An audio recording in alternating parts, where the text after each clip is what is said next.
The stagecoach rolled into Red Hollow on a Thursday, which was the worst day of the week for arriving somewhere new. That was what the driver told her anyway. Old Pete, missing 2 fingers on his left hand and proud of it, had strong opinions about days of the week and the kind of luck they carried. Mondays are honest, he'd said somewhere back around the Second Creek crossing. Wednesdays are forgettable. But Thursdays got a mean streak. Things go sideways on Thursdays. Mara had not responded. She'd been watching the country change through the cracked window glass. The flat stretches giving way to low hills, the hills darkening with pine. The sky turning the color of pewter as clouds bunched up along the ridgeline. She was thinking about Thomas. She was always thinking about Thomas. He would have been 4 years old in March. The coach lurched to a stop in front of a building with a hand-painted sign reading, General Supply, Red Hollow, 1871. The street was unpaved, the buildings were rough-planked, and there were maybe 30 people visible from where she sat. Half of them stopped to stare at the coach. The other half pretended not to notice. Mara climbed down with her single travel bag and a hat box that no longer contained a hat. She'd packed her good dress in it instead, folded flat between sheets of brown paper, because she'd wanted to arrive looking like someone who had her life together. She'd believed, when she packed it, that this was still possible. "This is you, then," Pete said, handing down her bag. He looked at her with something close to sympathy.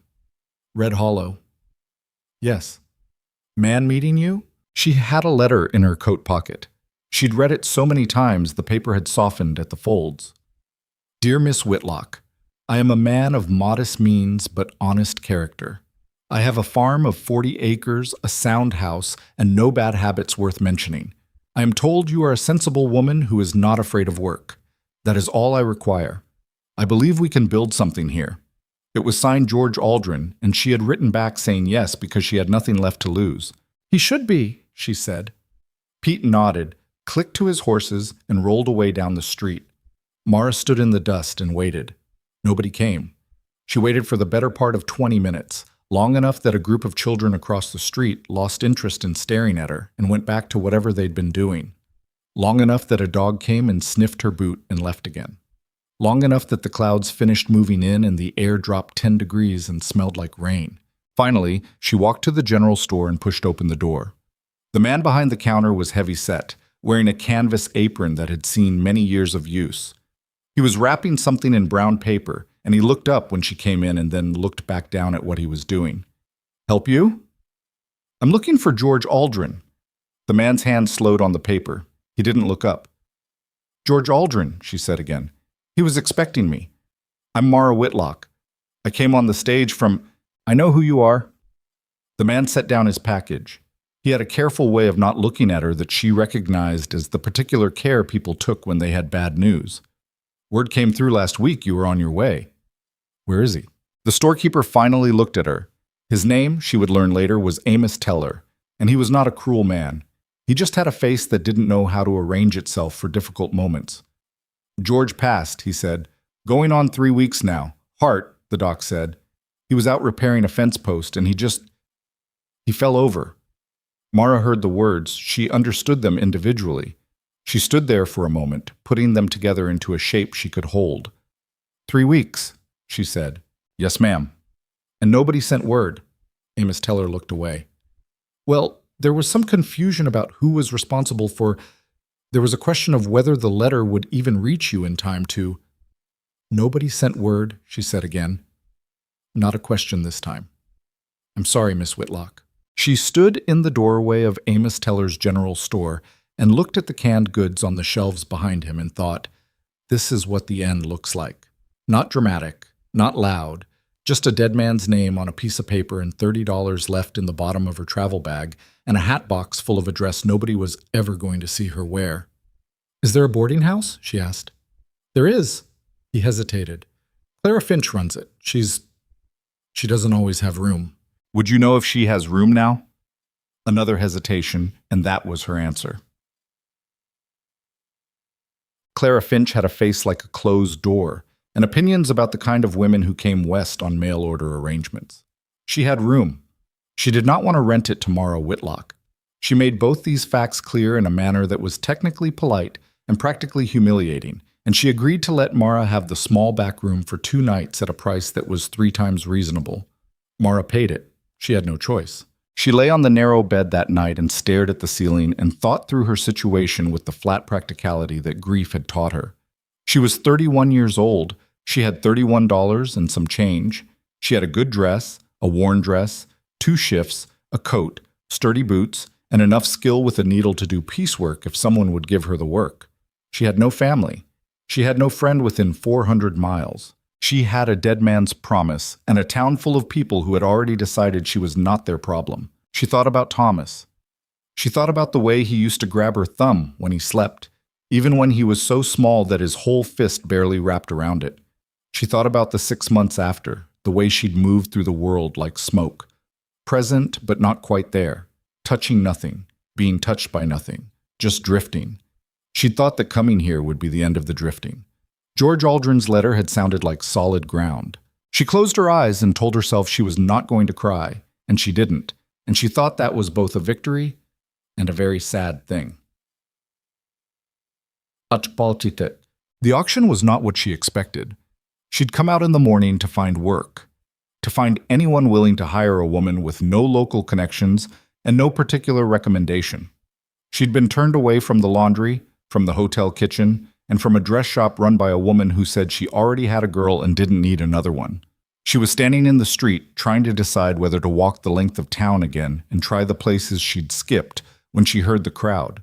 They were gathered in the open space beside the livery stable, maybe 50 people, men mostly, standing in a rough half-circle. There was a low wooden platform that served, she guessed, as a stage for any kind of public business. On it stood a man with a black coat and an air of officious weariness, holding a paper that he referred to frequently without appearing to actually read it. On the platform beside him stood 3 girls. Mara stopped walking. The oldest was perhaps 10, with dark braided hair and an expression of absolute stillness that looked like it cost her a great deal to maintain. She was holding the hand of the middle one, who was maybe 7 and had been crying. The tear tracks were still there on her dusty face, though she wasn't crying now. The youngest was 4 or 5, pressed so tight against her oldest sister's leg that she might have been trying to disappear into her. All 3 wore the same dress. Not similar dresses. The same dress, passed down and altered and worn until the fabric was a different color at every hemline. Children of the late Thomas Hale, the man in the black coat was saying. Deceased 3 months past, and his wife Margaret, deceased of fever 2 months prior. No surviving family has come forward. The county has made reasonable effort. These children are therefore being placed in the care of willing families within the community. All 3 are healthy and able-bodied and have had some schooling. "What's the deal here?" A man near the front, thick-necked, sunburned, called out. "We taking one or all?" "The county prefers to place them together," the official said, with the tone of a man who did not expect to get what the county preferred. "However, given the circumstances, I'll take the older one." A woman near the back. Mara couldn't see her face. "She's big enough to help with washing." "The middle one can come to us," someone else said, "for kitchen work." Mara watched the oldest girl's face during this exchange, watched her jaw tighten, watched her pull the smaller girls closer. The official was making notes on his paper, nodding, moving toward agreement. The youngest started to cry. It wasn't loud. It was the kind of crying that had been cried so many times it didn't have much force left, just a thin, exhausted sound. Now, regarding the youngest, she's small yet, but I'll take them. Mara heard herself say it before she'd made a decision to speak.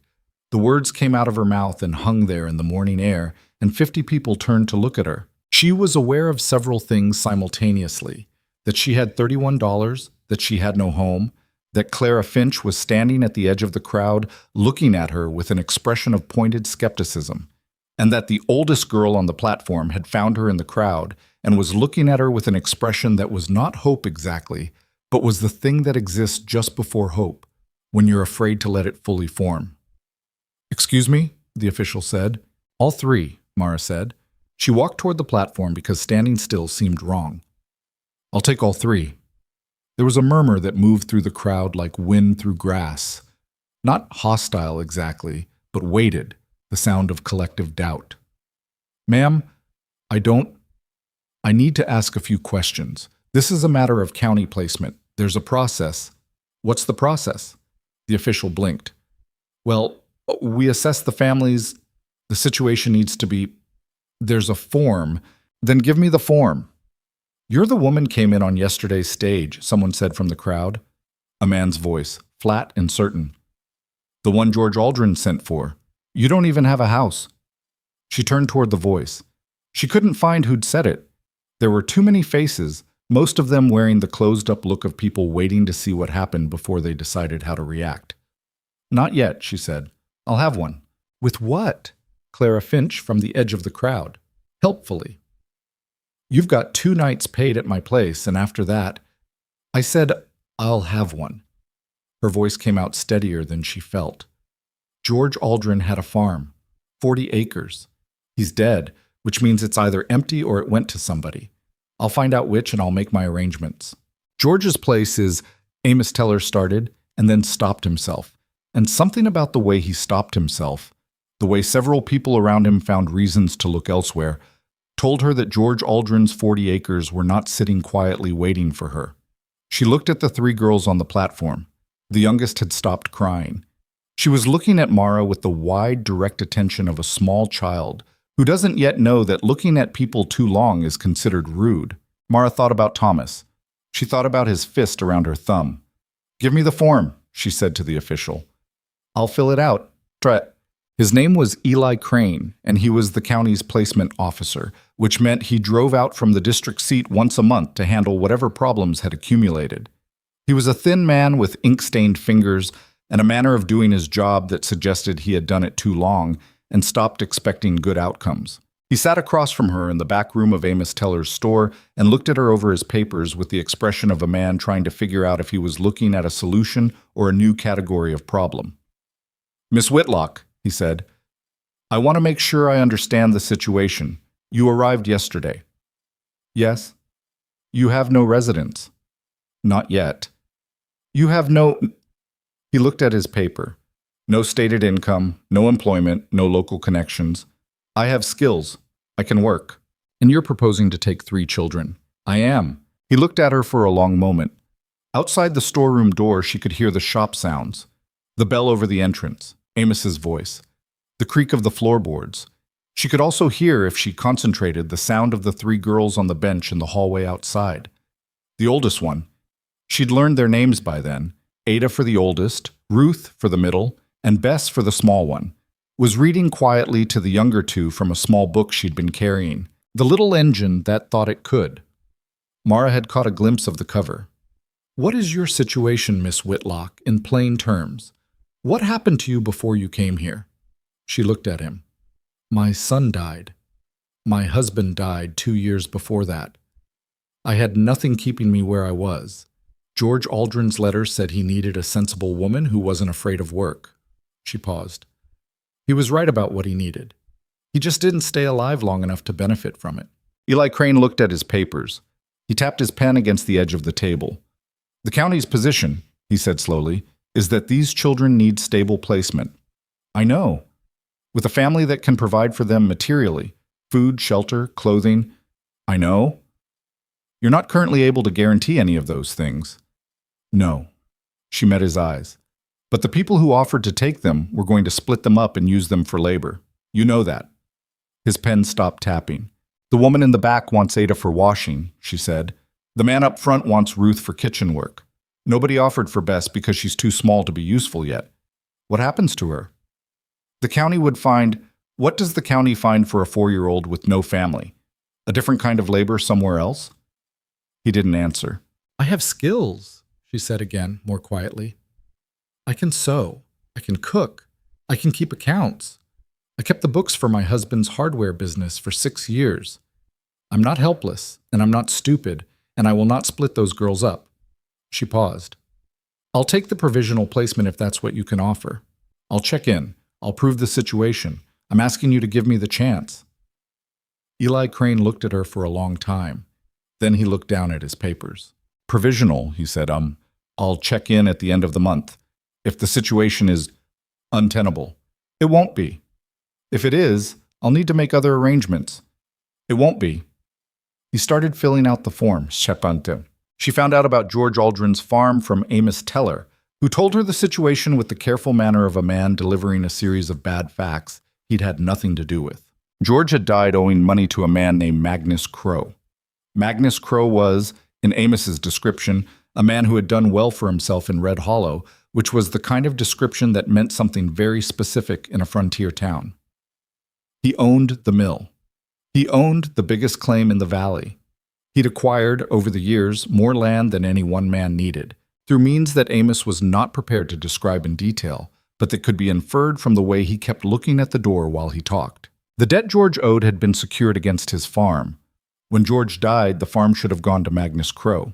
The fact that it hadn't yet, that no one had moved to take possession of it, was due to some confusion in the paperwork, the details of which Amos did not know or was not saying. "Is there a house on it?" Mara asked. "There was." "Was." "There was a fire," Amos said, "about a month after George passed. No one knows how it started." She thought about that. "Is the structure standing?" "Most of it. The roof over one end held." She asked him where it was, and he told her. She thanked him and walked out of the store and stood in the street with 4-year-old Bess's hand in hers, Ada and Ruth at her side, and looked at the direction Amos had pointed her. "Is that our house?" Ada asked. "That's the direction," Mara said. "That's not an answer." She looked down at the girl. Ada Hale had the kind of watchful, serious face that belonged to a child who had learned early that paying attention was a form of survival. She was 10 years old, and she looked at the world like someone who expected it to try to trick her. "No," Mara agreed. "It's not. I don't know yet what's at the end of that road. I know it's where we're going." She paused. "Is that enough?" Ada thought about it. "For now," she said. Bess tightened her hand around Mara's fingers. They walked. It took them the better part of the afternoon to reach it, partly because they had to stop and ask directions twice, and partly because Bess could only walk so fast before she needed to be carried, and Mara's travel bag and hat box slowed her down. The farm, when they found it, was worse than Amos's description had prepared her for. The house had been a modest structure, one main room, a loft above, a small lean-to addition on the east side. The fire had taken the lean-to entirely, and the main room's roof had partially collapsed on the western end. The eastern end, nearest the lean-to foundation, had held. There was a chimney still standing, which was something. There were 4 walls, 3 of which were complete, which was something else. The barn was intact. That was the genuine surprise, a solid log barn with a shingle roof and a heavy door that swung true on its hinges. There was nothing in it, no animals, no feed, no tools. But the walls were sound and the floor was hard-packed dirt without rot or collapse. Ruth stood in the doorway of the barn and looked around at it. She was 7 years old, and she had stopped crying hours ago and taken on instead an air of determined practicality that Mara found both heartening and quietly devastating. "We could sleep in here," Ruth said. "It's dry." "We could," Mara agreed. "It smells like hay." "It did have hay at some point, that's why." Ruth nodded, processing this. "I don't mind the smell." They slept in the barn that night. Mara had bought 2 blankets from Amos Teller on credit she wasn't sure she could cover. He'd offered it without her asking, which was either kindness or pragmatism or both, and she'd taken it without too much pride. She built a small fire in the yard for warmth and to keep anything 4-legged away, and they sat around it eating the bread and dried meat she'd also purchased. And the girls were quiet in the way of children who have been through enough that they don't require entertainment to get through an evening. After a while, Ada said, "Our papa owned this land." Mara looked up. "What?" "He homesteaded it. He used to say it was the first thing in his life that was properly his." Ada was poking the fire with a stick, not looking at Mara. "He and Mama both. They built the house together." Mara was quiet for a moment. "I know this isn't your papa's farm anymore. I know that's hard." "It's not anybody's farm right now," Ada said. "Not really." "No." "Could be ours." Mara watched the girl's face in the firelight, that serious, watchful face doing its careful calculations. "It could be," she said carefully. "I'm going to try." Ada nodded. She put her stick down. She looked across the fire at Mara with that direct, assessing gaze. Why did you take us? She asked. You don't know us. You don't have anything either. Why did you do it? Mara thought about the right answer, the clean, simple answer that would satisfy a child. She couldn't find one. I had a son, she said. He died. He was small like Bess, and when I saw you three up there.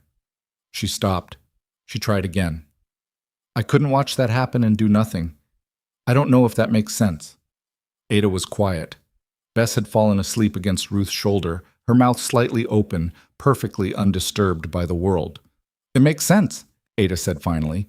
They sat in silence after that, the fire cracking between them, the dark country stretching away on every side, vast and indifferent and entirely theirs for the moment. Mara looked at the ruined house and the good barn and the 40 acres of untended land going dark around them and thought, this is what we have. She thought, this is where we start. The wind came down from the ridgeline, smelling of pine and coming rain, and somewhere far across the valley a coyote called once and went quiet. She would not let herself think about Magnus Crow tonight. Tomorrow there would be enough to worry about. Tonight she wanted this. The fire, the 3 sleeping and nearly sleeping girls, the brief suspension of disaster.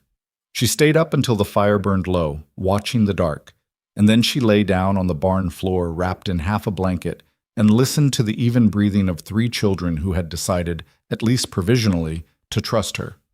She thought, Thomas. She thought, I'm still here. She slept. The rain came in the night, the way bad things often do, quietly at first, then all at once. Mara woke to the sound of it hammering the barn roof and lay still for a moment, orienting herself. The smell of old hay. The weight of a child pressed against her side. Bess, who had migrated from Ruth's shoulder to Mara's during the night without either of them waking.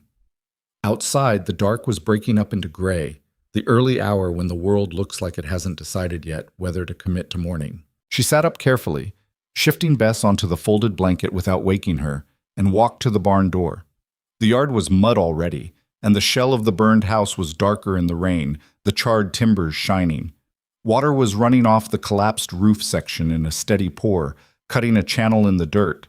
She stood in the doorway and thought about what she had. She thought about what she needed. She made herself do it plainly, without softening. She had the barn. She had the standing portion of the house. 1 room, a chimney, 3 walls that were structurally sound as far as she could tell from the outside. She had the land, which was untended and overgrown but was, underneath the neglect, still land. She had 2 blankets, the remains of the bread and dried meat, approximately $28 after the credit she owed Amos Teller, 3 children who trusted her more than she'd earned yet, and no neighbors willing to wave hello. She needed food. She needed tools. She needed the roof over that standing room made weatherproof before the temperature dropped any further, because it was early October and the mountains to the north were already wearing their first snow, and she had 4 people to keep alive through a winter she was not prepared for. She went back inside and built a small fire from the wood she'd stacked against the wall, dry enough, barely, and put water on to heat from the barrel near the door. Then she sat and made a list in the back of the notebook she carried in her coat pocket, the one she'd used for George Aldrin's farm accounts, that now contained only blank pages and her own handwriting. She was halfway through the list when Ada woke up. The girl had a talent for waking fully alert, no fog, no confusion. She opened her eyes and was immediately present in a way that made Mara think she'd been trained out of the luxury of slow mornings. She came and sat beside Mara and looked at the list without commenting on it for a moment. You write small, Ada said. Paper's expensive. Ada looked at the list. You put nails twice. Mara looked. She had. I need a lot of nails. What's the second thing? The word I can't read. Pitch. For the roof. To seal the gaps before water gets in and rots the wood. Ada was quiet for a moment, reading down the list. We don't have money for half of this. I know. So what do we do? Mara folded the notebook and put it back in her pocket. Outside, the rain was easing to a steady drizzle. We figure out what we can do ourselves and what we have to ask for, and then we go into town and we ask. Ada's expression said clearly what she thought about that plan's chances of success, but she didn't argue. They went into town that morning, all 4 of them, Bess on Mara's hip for the muddy stretches of road where her legs weren't long enough to clear the puddles. The girls were quiet in the way they'd learned to be around other people. Not shy exactly, but contained, careful, watching. Mara went to Amos Teller's store first because he was the one person in Red Hollow who had shown her something approaching decency, and she needed to begin somewhere. The bell over the door announced them, and Amos looked up from behind his counter and then looked at the girls, and something moved across his face that he covered quickly. He'd known them before, she realized. They were the daughters of a man who'd been his customer, children he'd watched grow up, and seeing them like this cost him something. "Miss Whitlock," he said. "Girls." "Mr. Teller." She set Bess down and settled her next to Ruth. "I need to talk to you about supplies. On credit." He didn't wince exactly, but his hands found something to do with a cloth on the counter. "I already extended—" "I know. I'm going to pay it back." She pulled out the notebook and set it on the counter between them. "I've listed what I need to make that house livable before winter. The nails and pitch I can use myself. I've done roof work before. My father built houses and I watched enough to manage. The food I'll repay with labor. I can keep your accounts if you need it. I can do alterations, plain sewing. I'll take any work you have or can direct me toward." Amos Teller looked at the list. He looked at her. He looked briefly at the three girls standing near the dry goods shelves, Ruth's hand firmly on Bess's shoulder to keep her from touching things. "Crow came in yesterday," he said. She waited. "He's heard about the situation, that you're on George's property." He folded the cloth, unfolded it. He let me know that certain accounts in this store might be affected, depending on who I chose to do business with. He threatened you. He expressed a preference. Amos said it flatly, without emphasis, which was its own kind of emphasis. "He's got the note on George's land. He says that farm belongs to him by rights, and he'll be moving on it soon." "Has he filed on it legally?" "I don't know about legal. I know he's got paper signed by George." "Signed when George was dying?" Amos looked at her. "I'm asking." "I don't know," he said, and she thought he was telling the truth, and also thought he suspected what she suspected. "Miss Whitlock, I want to help you. I do. But if Crow decides to make an example—" "You have children too," she said. "Don't you?" It was not a gentle thing to say. She said it anyway and watched it land, and watched Amos Teller's face go through several things in quick succession. "Two," he said. "Then you understand something about what you do when the options are bad." A long silence. The rain ticked against the window. Bess had gotten hold of a ribbon from somewhere and was wrapping it around her fingers with total concentration. Amos Teller pulled her list toward him and read it through more carefully. Then he took a pencil from behind his ear and made some marks. "I can do the nails," he said, "and half the pitch. The food, staples only, nothing extra. 20 pounds of flour, cornmeal, dried beans, salt pork." He looked up. "That's the limit of what I can justify without it being noticed." "It's enough, thank you." "Don't thank me. Come back with money as fast as you can, so this is a short-term arrangement." She nodded. She reached for the list, but he held it a moment longer. "The nails," he said. "You're really going to do the roof yourself?" "I told you I would." He looked at her, and she couldn't tell if it was doubt or something closer to respect. Maybe it was both. He let go of the list. She did the roof herself. It took 3 days. The first day she assessed the damage, pulled the loose or rotten boards, stacked what could be salvaged, identified where the pitch would need to go thick, and where she could get by with a lighter application. She sent Ada and Ruth to gather dry wood from the tree line, gave them boundaries and told them not to cross them, and worked with Bess playing in the barn nearby, chattering at her and occasionally bringing her helpful rocks. "This one's special," Bess said, presenting a gray stone about the size of a fist. "How do you know?" Bess turned it over, examining it. "It looks different from the other ones." Mara looked at it. It was round and smooth, water-polished, probably from the creek bed. "You're right," she said. "It does." Bess kept it in her apron pocket for the rest of the day. The second day, Mara was on the roof by first light, and she stayed there until the light failed, and her hands were bleeding by midday from the hammer work and the nail catches and the pitch's chemical bite through her thin gloves. Ada brought her water twice and said nothing about the blood, which was its own form of consideration. By the third day, the standing section of the house had a weatherproof roof. Not beautiful, not the work of a skilled carpenter, but solid enough that when she stood inside and looked up, she saw no sky. She patched the gaps in the remaining walls with clay and straw, made a frame for the doorway with salvaged lumber, and hung a canvas over it that would do until she could find proper wood for a door. She stood back and looked at it. It was bad. It was theirs. "It looks better," Ruth said from beside her. Ruth was 7 and had opinions about everything, delivered in a decisive little voice that left no room for argument. "The east wall still looks like it's tired." "It is a little tired," Mara agreed, "but better, but better." They moved their blankets inside that night. Mara built the first fire in the chimney with her heart in her throat, half expecting the flue to be blocked or the mortar to crack, but it drew clean and the smoke went up and the room filled with warmth, and Bess said, "Oh," in a small voice, like warmth was something new. Magnus Crow came on a Friday. She'd seen him once before, from a distance in town, pointed out by Ada with the brevity of someone who has learned to note dangerous things and keep moving. He was a big man, not running to fat, the kind of big that came from physical work done for years, and then from enough money that he no longer had to do it himself. He wore good clothes for the territory, not Eastern fancy, but clearly not off a mercantile shelf. He had a hat, she noticed, because it was the kind of hat that cost more than Mara's monthly food budget. He came with 2 men on horseback and tied his horse at the fence post. She'd repaired 2 sections of fence that week and walked toward the house as if he owned it, which he believed he did. Mara was splitting wood in the yard. She heard them come up the road, kept splitting until they were close enough that stopping would seem like flinching. Then she set the axe in the stump and turned around. "Mrs. Whitlock," Crow said. "Miss." He paused. "Beg your pardon?" "It's Miss Whitlock. My husband's been dead 4 years." He looked at her for a moment with the calculating attention of a man who was used to taking inventory. She let him look. She'd learned that some men needed to finish that process before they could move on to speaking, and interrupting it only made them take longer. "You're on my land," he said.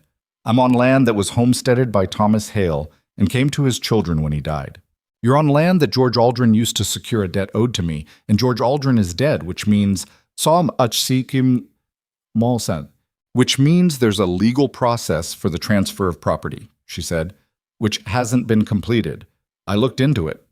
She hadn't, not properly, but she'd asked Eli Crane enough questions during his check-in visit to know that Crow's claim was not the simple, settled matter he was presenting it as.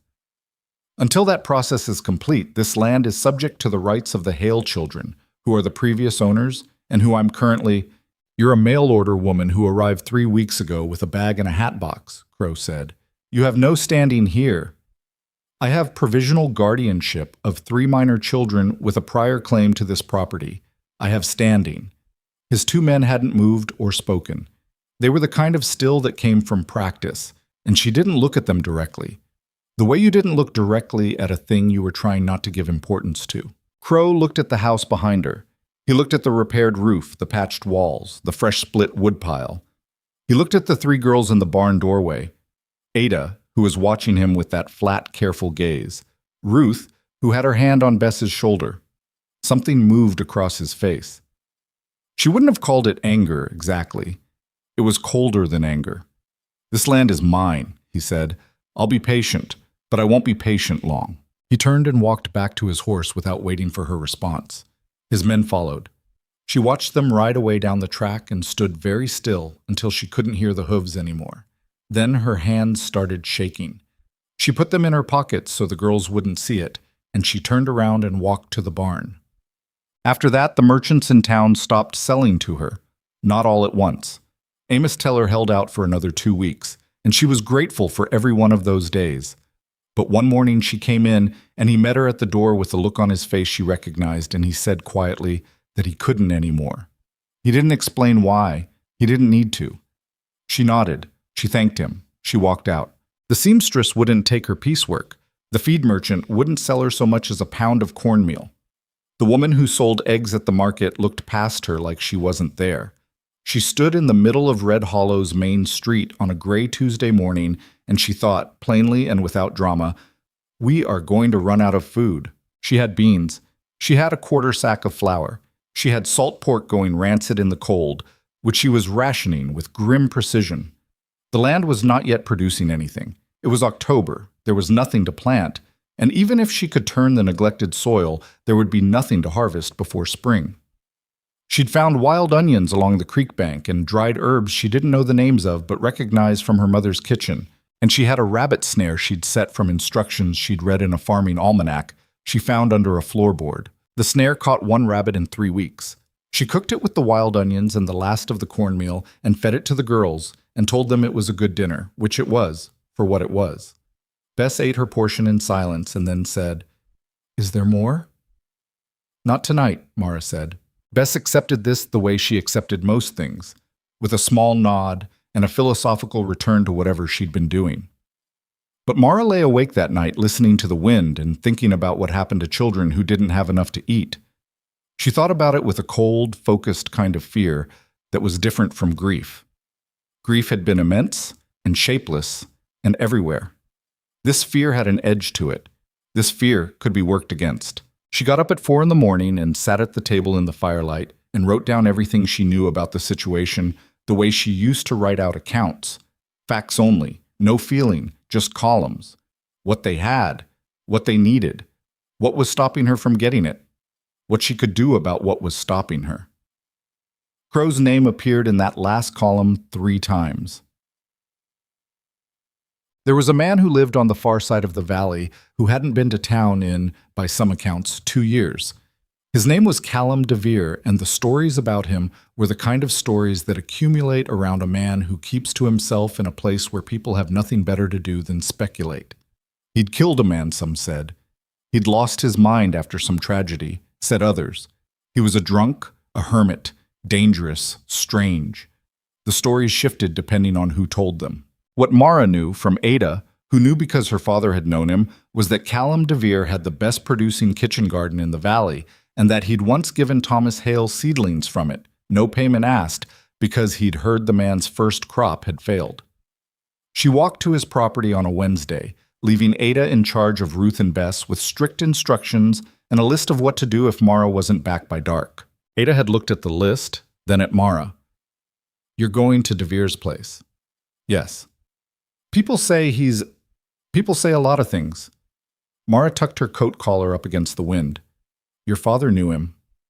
"My father knew everybody." "Was your father a bad judge of people?" Ada considered this.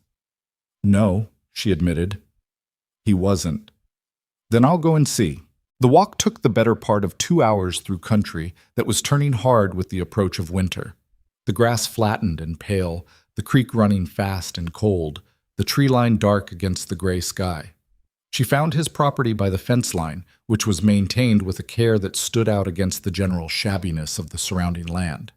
The garden was in, covered with straw for the season, but she could see from the beds that it had been extensive and well kept.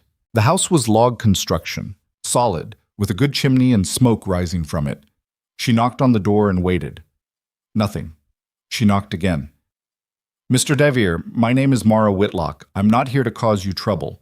I have 3 children who are running out of food, and I was told you were a man who knew how to grow things." Silence from inside. Long enough that she started to think there was no one home or no one who intended to answer. Then the door opened.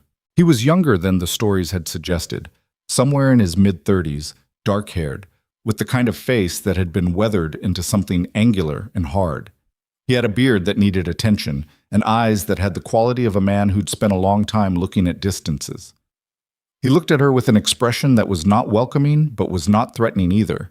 It was the expression of someone for whom an unexpected visitor registered primarily as an interruption. "The Whitlock woman," he said. "I heard about you. I imagine most of the valley has. You took those 3 Hale girls." "I did." He leaned against the doorframe and looked at her for a moment. Not the inventory look that Crow had given her, something different, something more like a man trying to determine if a problem was solvable. "How bad is it?" he asked. "We have food for another 10 days if I'm careful, probably a week and a half if I'm not, and I'm trying to feed growing children." He was quiet. Then he pushed off the doorframe and said, "Come in." The inside of his house was not what she'd expected from the stories. It was spare but not chaotic. A man living alone without ornamentation, but organized, practical. There were shelves of preserved food along one wall that made her breath catch. Jars of beans and corn and tomatoes, dried herbs in cloth bags, root vegetables in a crate near the door. He saw her looking. "I grow more than I need," he said. "Been doing it for years." Something in the way he said it suggested the surplus was not entirely intentional, that he'd grown enough for two and kept growing enough for two out of habit and hadn't figured out yet what to do about that. She didn't ask about it.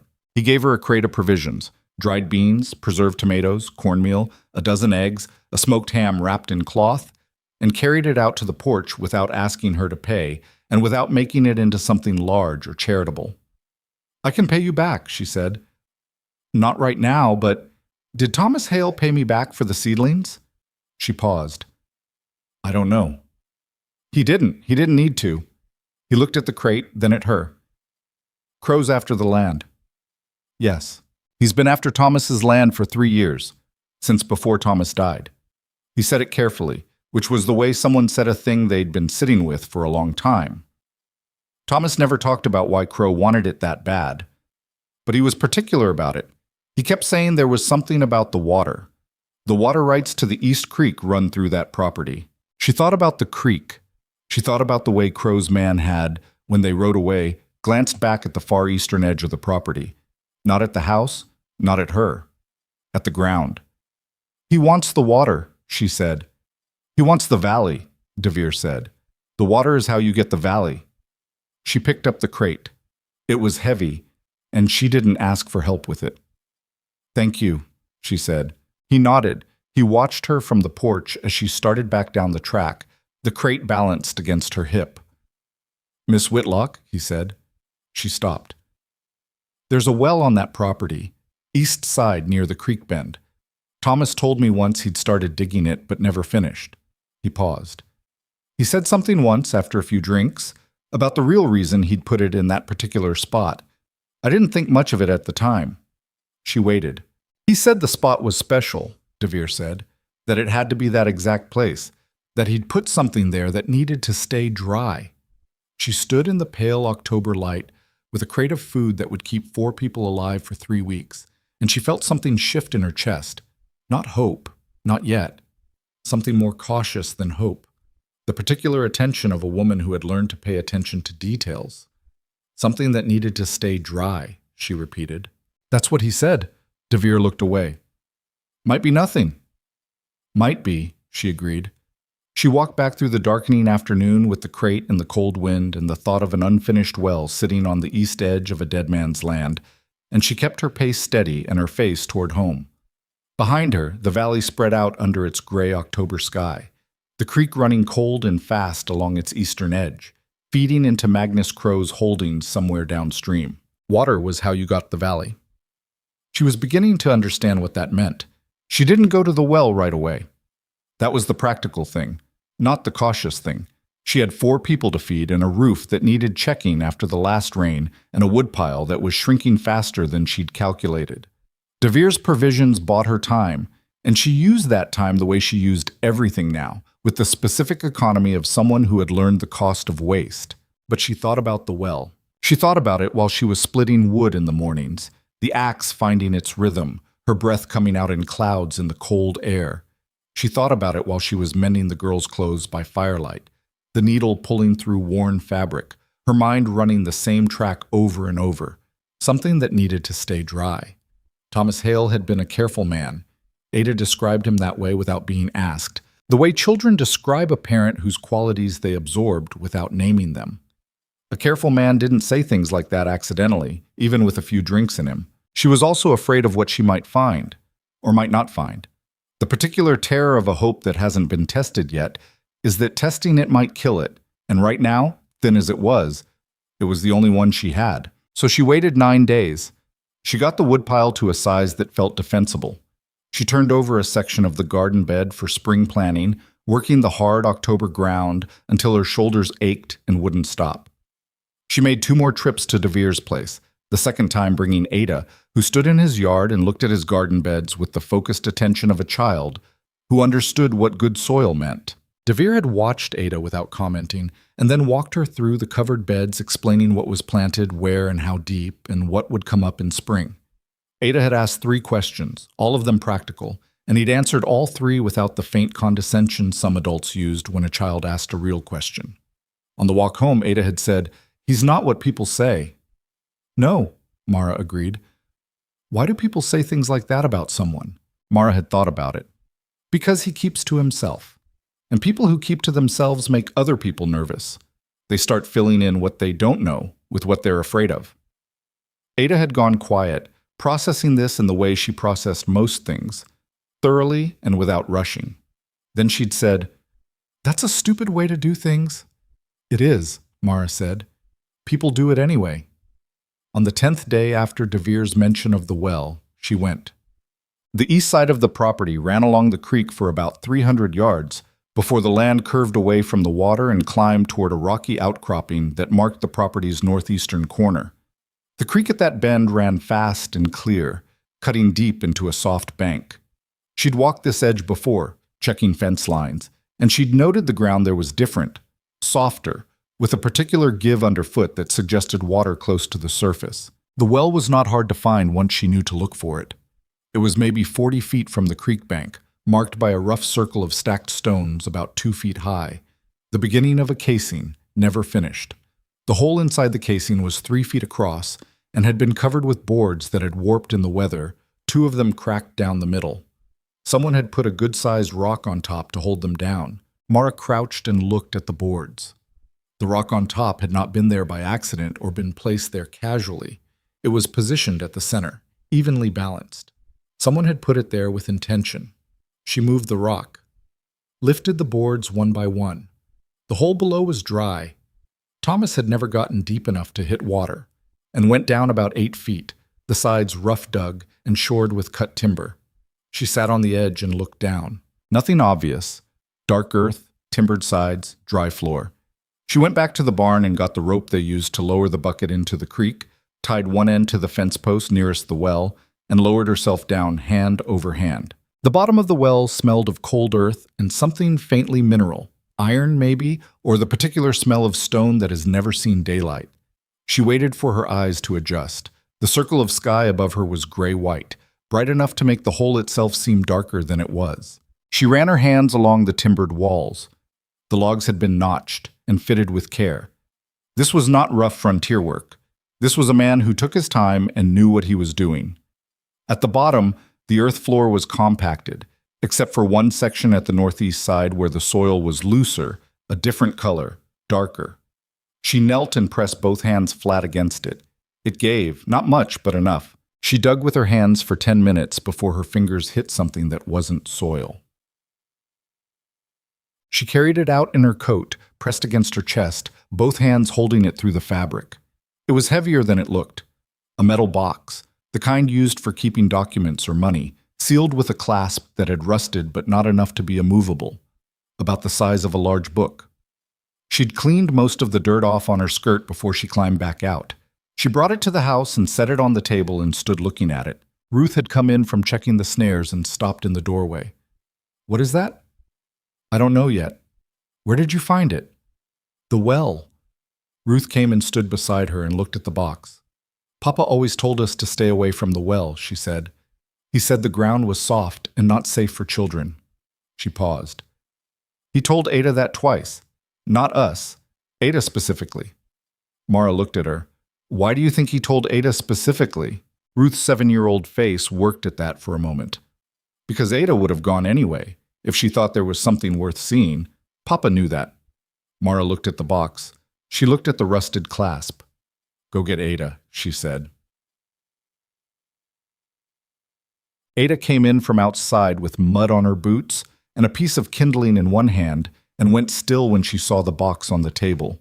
She looked at it, then at Mara, with an expression that Mara was beginning to recognize as Ada's version of alarm. Not wide-eyed, not loud, just a particular quality of stillness. "You found it," Ada said. "You knew about it." "I knew there was something. Papa wouldn't talk about it directly, but right before he got sick, maybe a month before, he told me that if anything ever happened to him, and if a time came when we really needed help, to think about the well. Ada set the kindling down. He didn't say what was in it. He said I'd know when the time was right to look. Why didn't you? Because he died and then Mama died and then it was just the three of us and I didn't. Ada stopped. Something in her face shifted briefly into something younger than 10. A crack in the careful composure, there and gone. I thought about it. I kept thinking about it.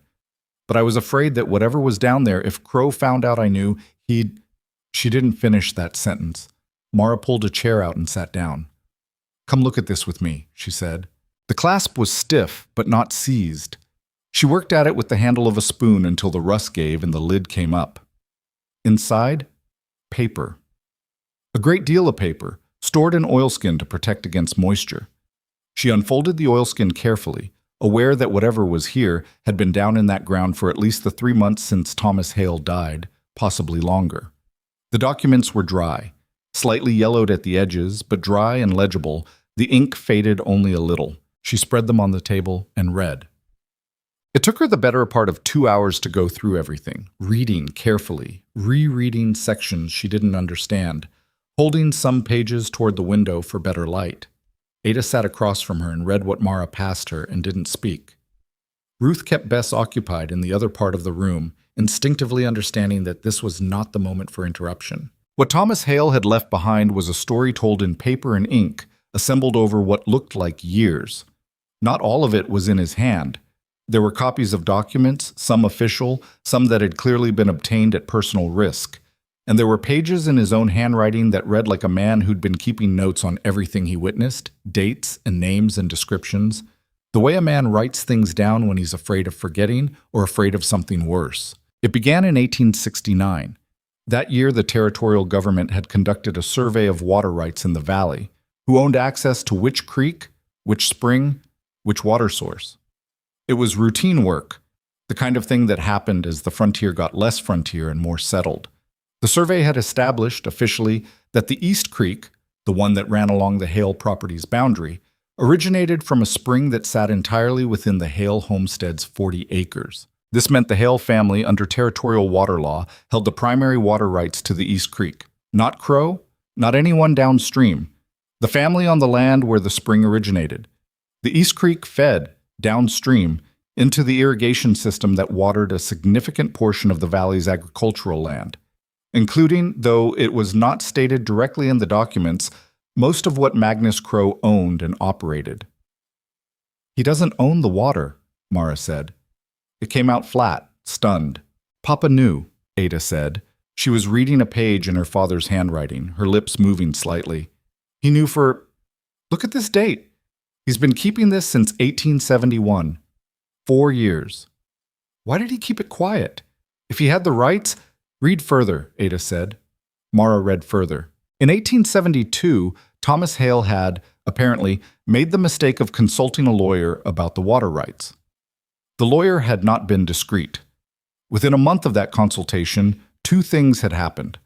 The lawyer had left Red Hollow under circumstances that Thomas's notes described as sudden and unexplained, and George Aldrin, Thomas's neighbor, had been approached by Magnus Crow about a loan. The loan to George Aldrin was documented here in Thomas's papers, a copy of the note bearing George's signature. The terms were not quite predatory on their face, but Thomas had written in the margin, "G doesn't understand what he's signed."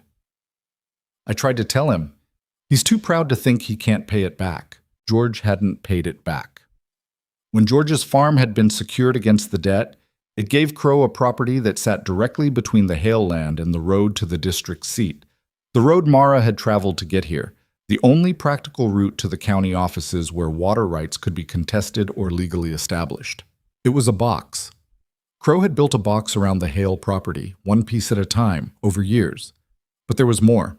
At the back of the document stack, still in oilskin, were 3 pages that Thomas had labeled simply "Survey" in heavy block letters. These were the original survey documents from 1869, not copies, the originals, with the territorial surveyor's seal and signature. And clipped to them was a single handwritten note in Thomas's writing, dated 4 months before his death. I believe Crow obtained a fraudulent resurvey in 1873 that altered the spring's recorded location, moving it off my land and onto contested ground. I have the original 1869 documents here. If compared side by side, the discrepancy is clear. I have been told by someone I trust that the county records have been altered. The original seal is intact on these pages. I don't know how long I have to use them. Mara sat back in her chair. The fire had burned low without either of them noticing. The room had gotten cold. Outside, the light had changed while they were reading, the afternoon slipping into early evening. She looked at Ada.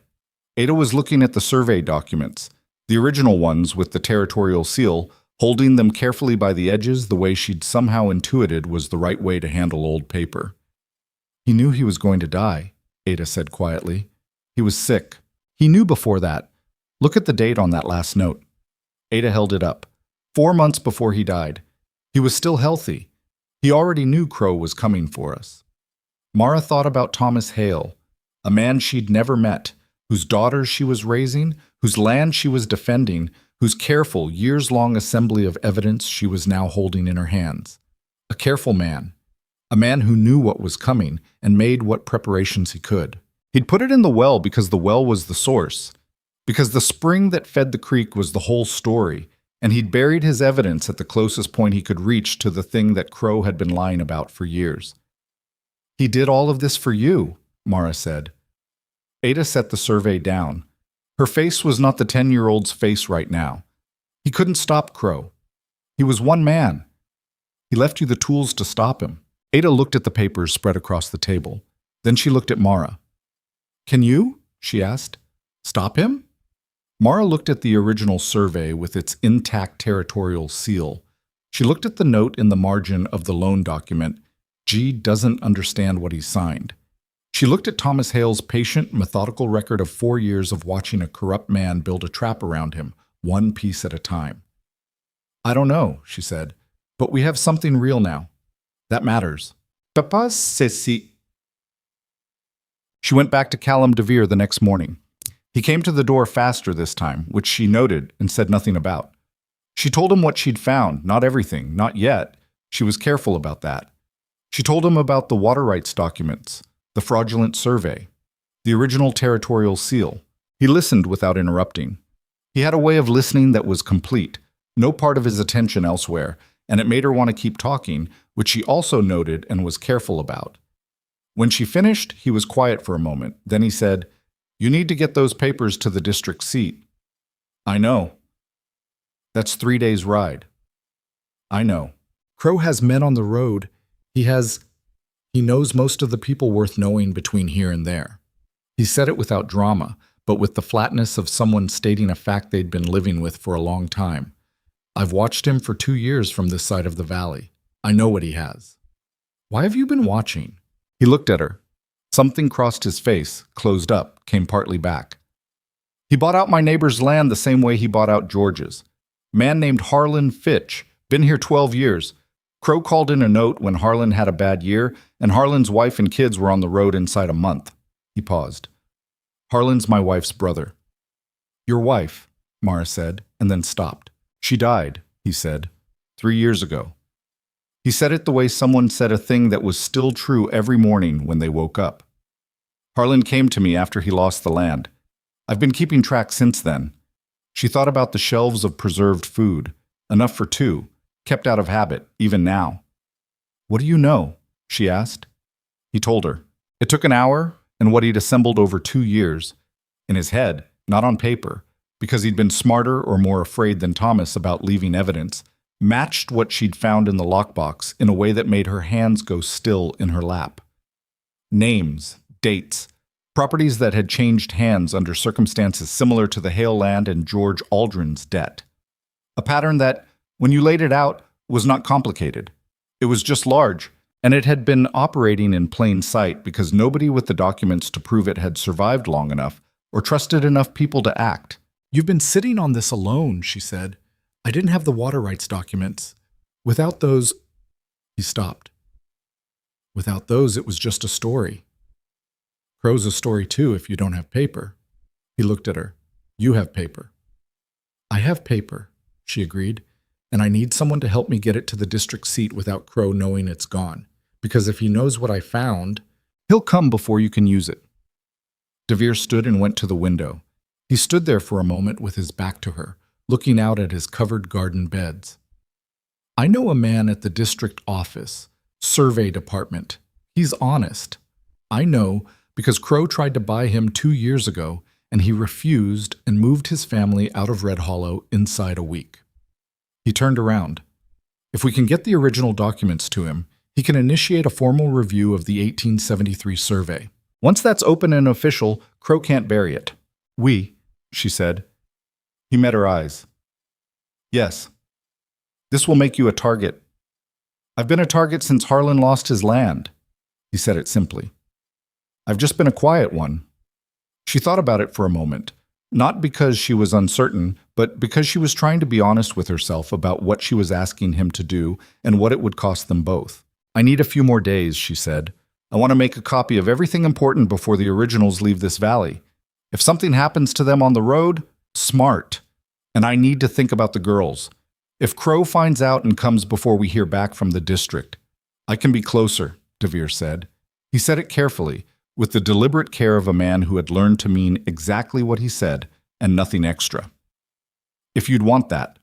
She looked at him for a moment. Yes, she said. I'd want that. She spent 3 days copying the most critical documents in her smallest handwriting, working by firelight after the girls were asleep, her hand cramping, the pages filling up. She made 2 complete copies, one to hide in a different location on the property, one to send with the originals in case anything happened to the sealed set. On the second night, Ada found her. The girl had gotten up for water and stopped when she saw the table spread with documents and Mara's bent head, the scratch of the pen in the quiet house.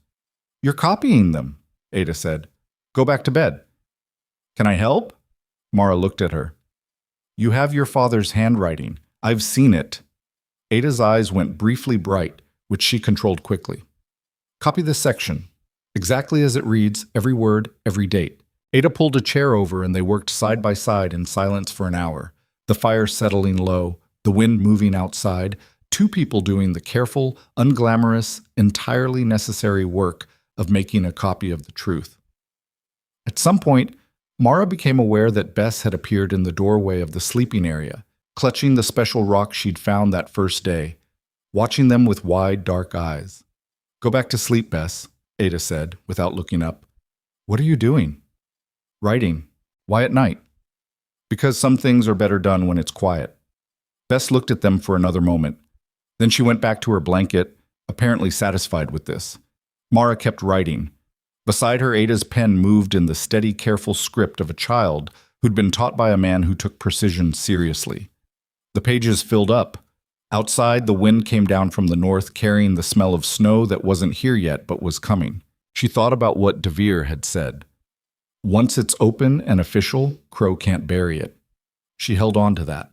She thought about Magnus Crow standing in her yard with his good hat and his cold eyes, telling her this land was his. She thought about 50 people standing in silence while 3 children were sorted out like livestock. She thought about Thomas Hale burying his evidence in a well he'd never finished, covering it with boards and a heavy rock, trusting that someone would find it when the time was right. A careful man, making the best preparations he could for a fight he didn't live to finish. I'll finish it, she thought, though she did not say it out loud. It felt too large and too uncertain to say out loud. She let it sit in her chest instead, quiet and hard, like a stone that had been polished smooth by a long time in moving water. On the 4th morning, Devere arrived before first light with a horse she'd never seen. A dun mare, plain and sturdy, the kind of horse you'd pass on a road without remembering. He had a leather satchel, waxed against weather, and she packed the original documents into it herself, wrapped in the oilskin, with the copies nested on top. She stood in the cold yard with the stars still showing in the west and handed him the satchel. He took it and held her gaze for a moment. There were a lot of things that could have been said, and neither of them said them. 3 days, he said. Maybe 4. We'll be here. He rode out before the sun came up, down the track toward the road, the dun mare's hooves quiet in the frozen mud. She watched him go until the dark swallowed him. She turned around. Ada was standing in the barn doorway, wrapped in a blanket, watching. He'll make it, Ada said. I think so too. Mara didn't know if she believed it completely, but she said it, and that was its own kind of commitment. She went inside and built up the fire and put water on to heat, and sat at the table with the copied documents in front of her and the empty lockbox beside them. And she thought about Magnus Crow and how long he'd been building his empire on ground that wasn't his. She thought about what it meant that she was now the one who knew. She was not afraid exactly. She was something past fear, a colder, clearer place that she had only been to once before, in the weeks after Thomas died, when she had understood that the world would not stop or slow down for her grief. And she had looked at that fact until it became something she could work with instead of something that broke her. She was in that place again now. She pulled the copies toward her and read through them one more time, making sure she knew every date, every name, every number by heart, because if those originals didn't make it and there was no one left to verify the copies, the last line of defense was a woman who had read the same documents enough times to recite them from memory. She was going to be that woman.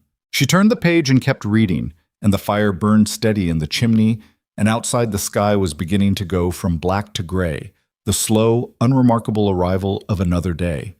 DeVere came back on the 5th day, not the 4th. She'd been counting. She hadn't meant to, but she'd found herself marking the hours in small ways. The woodpile she kept restacking, the fence post she kept checking, the path between the house and the road she'd worn a little more visible with her own back and forth. Ada had not commented on this. Ruth had asked once, on the 3rd evening, whether Mr. DeVere was coming back, and Mara had said yes, and Ruth had accepted that and gone back to her book. Bess had asked every morning. On the 5th morning, Bess asked at breakfast, and Mara said yes. And 2 hours later, she heard a horse on the track and felt something release in her chest that had been pulled tight for 5 days. He came into the yard and dismounted and tied the mare to the post without hurrying, and she read his face from the doorway and understood that the news was not simple, not bad, but not the clean victory she'd been rehearsing in her head during the long sleepless hours. "Come inside," she said. He sat at the table. She put coffee in front of him, real coffee, the last of a small amount DeVere himself had brought on his 2nd visit, which she'd been rationing, and he wrapped both hands around the cup and started talking. The man at the district survey office was named Warren Pell. DeVere had known him for 3 years, trusted him, and Pell had received the documents and sat with them for 6 hours before he said anything. What he said, at the end of those 6 hours, was that the discrepancy between the 1869 original survey and the 1873 resurvey was not subtle. It was not a matter of interpretation. The spring's recorded location had been moved, in the official county records, by a distance that placed it definitively off the Hale property and onto a stretch of land that had been, in 1873, already claimed by Magnus Crow. He had the county records altered, Mara said. Pell says the 1873 survey has 2 signatures on it. One belongs to a surveyor who left the territory in 1874, and nobody's been able to find since. The other, DeVere set down the cup. The other belongs to a county clerk who died in 1875, fell off his horse, single man, no family. Nobody asked too many questions. The kitchen was quiet. Outside, the girls were doing their morning tasks. She could hear Ruth directing Bess about something near the barn, Bess's high voice answering back. Pell can open a formal review, DeVere continued. He's willing, but he's one man in an office that Crow has spent years cultivating relationships in. He says he needs time to make sure the review goes to someone he trusts, not someone Crow can reach. If it goes to the wrong person and gets dismissed, the documents get discredited, Mara said, or they disappear. Or we do. He said it plainly, not for effect. Pell was honest about that. He said the moment he files, Crow will know within a week, probably less. She sat with that. How long does he need? 10 days? Maybe 2 weeks. He has to be careful about how he routes it. Can we wait 2 weeks without Crow making a move? DeVere looked at her steadily. Honestly? I don't know. She appreciated that he didn't dress it up. She'd been lied to by well-meaning people enough times to know that the truth, even bad truth, was more useful. Crow's been quiet, she said. Since he came here that first time, he hasn't come back himself. He's been working through the merchants, through the isolation. That means he's not in a hurry. He thinks I'll run out of options and leave on my own. He doesn't know about the documents. No. She thought about that. If he did, he wouldn't be quiet. Then we have some time. Not much. DeVere folded his hands on the table. Pell is keeping the originals locked in his private office, not the county files. That was my condition before I handed them over. If something happens to the review process, the originals still exist. Mara nodded slowly. She thought about Thomas Hale's handwriting in the margins of the loan document. G doesn't understand what he signed. 4 years of careful notes from a man who knew he was outmatched and documented everything anyway. What else? She said, because DeVere's face still had something in it he hadn't said. He looked at the table. I talked to 3 families on my way back. People who lost land to Crow over the past 4 years. I told them what you found. He paused. Not the details. I didn't give names or dates, but I told them the situation, that there was evidence, real evidence, and that it was in the right hands, that something might actually happen. What did they say? He was quiet for a moment. Hector Vane cried, he said. His wife, actually. She cried. They've been farming a quarter of the land they had before Crow took the rest, and she just sat down and cried. He looked up at Mara. I think people have been holding on to things for a long time in this valley. I think they'll come, if asked. I think they're waiting for a reason to believe it's possible. Mara sat back in her chair. She thought about the 50 people who had stood in silence while 3 children were sorted out like livestock. She had been angry at them in the weeks since, in the private quiet of her own thinking. But she thought about Hector Vane's wife sitting down and crying, and she understood again that silence was not always indifference. Sometimes silence was fear that had been there so long it had grown into the shape of the person who carried it. 10 days, she said. 10 days. Then we need to be ready. They were on the 7th day when Crow's foreman came. She'd seen him before, the same way she'd seen Crow, at a distance, from the edge of town. His name was Joel Marsh, and he'd been Crow's foreman for 8 years, which in Red Hollow was long enough that people had stopped distinguishing clearly between the man and his employer. He was somewhere in his 40s, lean and dark-haired, with the look of someone who had spent a long time doing work he'd stopped examining. He came alone, which was the first unexpected thing. No second horse, no other rider. He tied his horse at the fence with movements that were deliberate and almost careful, like a man who was trying to telegraph something about his intentions from the start. Mara watched him from the window. She said to Ada, behind her, "Take the girls into the back room and stay there until I come for you." "What is it?" "Crow's man. Go." Ada went without argument. She heard the door to the back close softly. She went outside. Marsh stopped when he saw her, and they stood about 20 feet apart in the cold morning air. The sky was low and gray, the particular gray of late October that suggested snow within a day or two. His horse was breathing small clouds into the cold. "Miss Whitlock," he said. "Mr. Marsh." He turned his hat in his hands, not nervously, but like a man buying himself a moment to choose words. "I came to talk," he said, "on my own. Mr. Crow doesn't know I'm here." She watched him. "I'm not here to threaten you," he said. "I want that clear first." "All right. Can we sit somewhere?" He looked around at the yard, the woodpile, the patched wall of the house. "I'll stand if you'd rather." She looked at him for a moment longer. Then she moved toward the upturned log she used as a step near the door and sat down. And he took that as the permission it was and sat on the woodpile a few feet away. "I've been with Crow 8 years, he said. "I know what that means to people in this valley, and I'm not going to pretend otherwise." He was looking at his hat, turning it in his hands. "I've done things I'm not going to stand up and defend. I want you to know I'm not here asking to be understood." "Then what are you asking?" He looked up. "I want to know if what I've heard is true, about the water rights."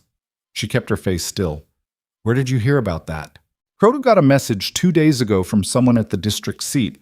I don't know who. He didn't show me the message, but I've worked for him long enough to know what he looks like when something's gone wrong that he didn't plan for." Marsh's jaw tightened. "He told me to get 3 men and come out here and offer you a settlement. Cash money, enough to start somewhere else. Make it clear the offer had an expiration time. And instead you came alone." "Instead I came alone." He put his hat on his knee. "Miss Whitlock, I have watched Magnus Crow operate for 8 years. I've seen what he did to the Hale family. I knew Thomas Hale. I know what the water rights mean, If the original survey holds, Crow's whole claim on the East Valley is built on land he doesn't have rights to use the way he's been using it. The mill, the fields, all of it depended on water he stole the rights to on paper. He stopped. How much do you have? She looked at him for a long moment. Enough, she said. He held her gaze. He was a man who had done things he wasn't proud of, and she could see that plainly, the weight of it in the lines of his face. She was not inclined to trust him, and she did not intend to give him anything he could carry back to Crow. But she also understood, looking at him, that people arrived at crossroads by different routes and at different speeds, and that the direction they turned when they got there was what mattered. If you help him contain this, she said carefully, you're part of it, permanently. There's no walking that back once it's done. I know. What he did, the survey fraud, the deed manipulation, the people put off their land, when it comes out publicly, everyone associated with it will be known. I understand that. Do you? She kept her voice level. Because right now you're an employee who followed orders. If you go back to him and tell him what you know and become active in what happens next, I'm not going back to him, Marsh said. The words came out flat and certain, like something he'd already decided before he rode here. I came to tell you that he knows something is happening. He doesn't know the full shape of it yet, but he knows enough to act. I came to tell you because you need time to know that. He stood up, settled his hat back on his head. And I came because I knew Thomas Hale. He was a decent man, and he never did anything to deserve what happened to his family. And I watched it happen, and I didn't stop it, because I needed the work, and I told myself it wasn't my business. He looked at her directly. I'd like to be useful, if you'll have it. She stood. 3 days from now, she said. The road by the East Creek Bend, early morning. Come alone. He nodded once. He went to his horse and rode away without looking back. She stood in the yard until he was out of sight. Then she went inside and sat at the table and put both her hands flat on the surface and breathed. She was not sure about Joel Marsh. She was not sure about any of it. But she had looked at him and seen a man at the edge of his own accounting, and she had made a judgment, and she would hold that judgment and see what it was worth. DeVere arrived that afternoon. She hadn't asked him to, but she'd stopped being surprised that he seemed to understand when he was needed. She told him about Marsh and watched his face. I know Marsh, DeVere said. He's not a bad man who made himself into a worse one. He's an ordinary man who made himself convenient to a bad one, which is different. Is it? The difference matters if you need him. He looked at her. Do you trust him? Not completely, but I think he told me the truth about Crow knowing. Then Pell doesn't have 10 days. DeVere pulled out the chair and sat down with the deliberate movement of someone rearranging their thinking. If Crow knows something is in motion at the district office, he'll move on you before it becomes official. He can't stop Pell once the review is formally open, but he can remove the people standing on the land he wants, Mara said. Legally or otherwise. Yes. She thought about those girls in the back room. She thought about Ada's careful handwriting, copying documents by firelight. She thought about Bess with her special rock and Ruth with her decisive voice. And she thought about what it would mean to fail them. She thought about Thomas Hale, who had done everything right and still not been enough, alone. We can't wait for Pell, she said. We need to move before Crow does. Force it into the open before he can contain it. DeVere was quiet for a moment. You're talking about going public. Here, in Red Hollow, before the district review. If the whole valley knows what's in those documents, not just rumors but names and dates and the original survey, then Crow has no play. He can pressure one woman on a piece of land. He can pressure a county clerk. He can't pressure an entire community once it knows the truth. He has armed men. He has armed men and a town full of people who have been afraid of him for years, and who may not stay afraid if they have something real to stand behind. She thought of Hector Vane's wife, sitting down and crying. You said they were waiting for a reason. I said I thought so. Are you sure? He looked at her. No, he said. I'm not sure. Neither am I. She met his eyes. But I think we're out of the kind of time where being sure is an option. He was quiet for a long moment. The fire shifted in the chimney, settling lower. Outside, the first snow of the season had begun to fall. She could see it past the window, thin and tentative, barely there. I'll go to Hector Vane tonight, DeVere said, and the others. Tell them the time is now. He paused. The meeting. Where? Here, she said. This property. 2 days from now, before Crow has time to figure out what he got from his contact at the district seat. She thought about the unfinished well, the lockbox, the documents. We do it in the open, in front of everyone. We put the copies on a table where anyone can read them. We give him nowhere to go, Karen. The next 2 days were the strangest kind of busy. The kind where everything is happening and none of it looks like much from the outside. DeVere rode through the valley quietly, 2 days running, visiting farms that sat away from the main road, talking to men and women who had been picked at and reduced by Magnus Crow's long, patient appetite. Some of them came to their doorways and listened and sent him away without committing. 3 of those came back later and caught up with him on the road. Marsh, true to what he'd said, met Mara at the creek bend on the second morning and told her that Crow had given him until the end of the week, that Crow was preparing to come to the property with legal paperwork, papers Marsh believed were fraudulent, and several men to enforce what the papers claimed. He's accelerating, Marsh said. So are we. She had spent those 2 nights writing, not copies this time, plain language. A summary of everything in Thomas Hale's documents, written so that a person with no legal training could follow it, could understand what had been done, and how, and by whom. She did not editorialize. She let the dates and names carry the weight, because she had learned from keeping accounts that numbers and names were harder to argue with than feelings. She made 12 copies. Ada helped with 3 of them, her hand cramping by the end, and when she put the pen down, she looked at the pages they'd made and said, "This is what it was for. Everything Papa wrote down." Yes. He didn't write it for himself, Ada said. He wrote it so someone else could use it. Mara looked at her, this 10-year-old girl who had been holding herself together with a composure that cost her more than she ever showed. He wrote it for you, Mara said. All 3 of you. Ada was quiet for a moment. Then she picked up the pen again. They came on the morning of the 3rd day. Mara had expected maybe a dozen people, 20 if DeVere had done what she'd hoped. She was standing in the yard when the first of them appeared on the track, a wagon, then 2 men on horseback, then another wagon, then people on foot, more than she had imagined, walking in the cold morning air with the fresh snow crunching under their boots, coming from different directions as if the valley itself was converging on this property. She counted 43 people. Some of them she recognized from town. Some she didn't know at all, faces shaped by years of outdoor work and hard seasons. They gathered in the yard in the cold and looked at her, and she looked back at them. And for a moment the weight of it was almost more than she could hold. All these people, all this history, the years of fear that had driven them into their separate silences, and now this cold morning and the snow and the copies she had in her hand. She did not give a speech. She had thought about giving a speech. But when she stood in front of them, she understood that a speech was not what this was. This was not theater. These were people who knew Magnus Crow personally and had felt what he could do, and they didn't need to be inspired. They needed to be shown. She put the copies on the table she'd moved into the yard.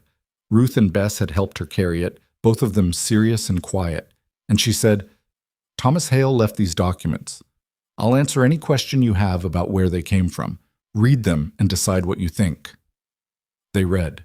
It was not fast. People passed pages to each other, called someone over to look at a specific section, pointed at dates. A man she didn't know, broad-shouldered, gray-haired, with the bearing of someone who had once been large and hard, and was now large and tired, stood for a long time with one of the survey comparisons in his hands, reading it with his lips not moving, and then set it down and looked at nothing particular for a while. Amos Teller was there. She hadn't known he'd come, but he was standing near the back of the group, reading over someone's shoulder. When he looked up and caught her eye, she did not say anything. He looked back at the page. She was watching the road when Crow appeared on it. He came with 5 men, which was more than she'd expected, and they came at a pace that said they'd heard something was happening and were not interested in being careful about their approach. He pulled his horse up short when he saw the crowd in the yard. That moment of surprise was visible even from a distance. The horse checked, the body going still. She walked to the edge of the yard. Around her, she was aware of people moving, realigning, the crowd orienting toward the road. Crow rode in. His men spread out slightly, the automatic arrangement of men who had done this before. He looked at the crowd, at the table, at the papers in people's hands, and his face did something she hadn't seen it do before. It went uncertain. Just for a moment. Just long enough. "What is this?" he said. Not a question. "These are the water rights documents from the Hale homestead," she said. "The original 1869 territorial survey, the comparison with the fraudulent 1873 resurvey, and a record your neighbor Thomas Hale kept for 4 years, documenting how you built your holdings in this valley." She kept her voice even. "Everyone here has read them or is reading them. Those documents," he controlled his voice, "those are forgeries." "The 1869 survey has the original territorial seal," she said. "Warren Pell at the district survey office has examined them. He has opened a formal review of the 1873 resurvey." She watched his face. "That's already done, Mr. Crow. It was filed 2 days ago." The silence in the yard was total.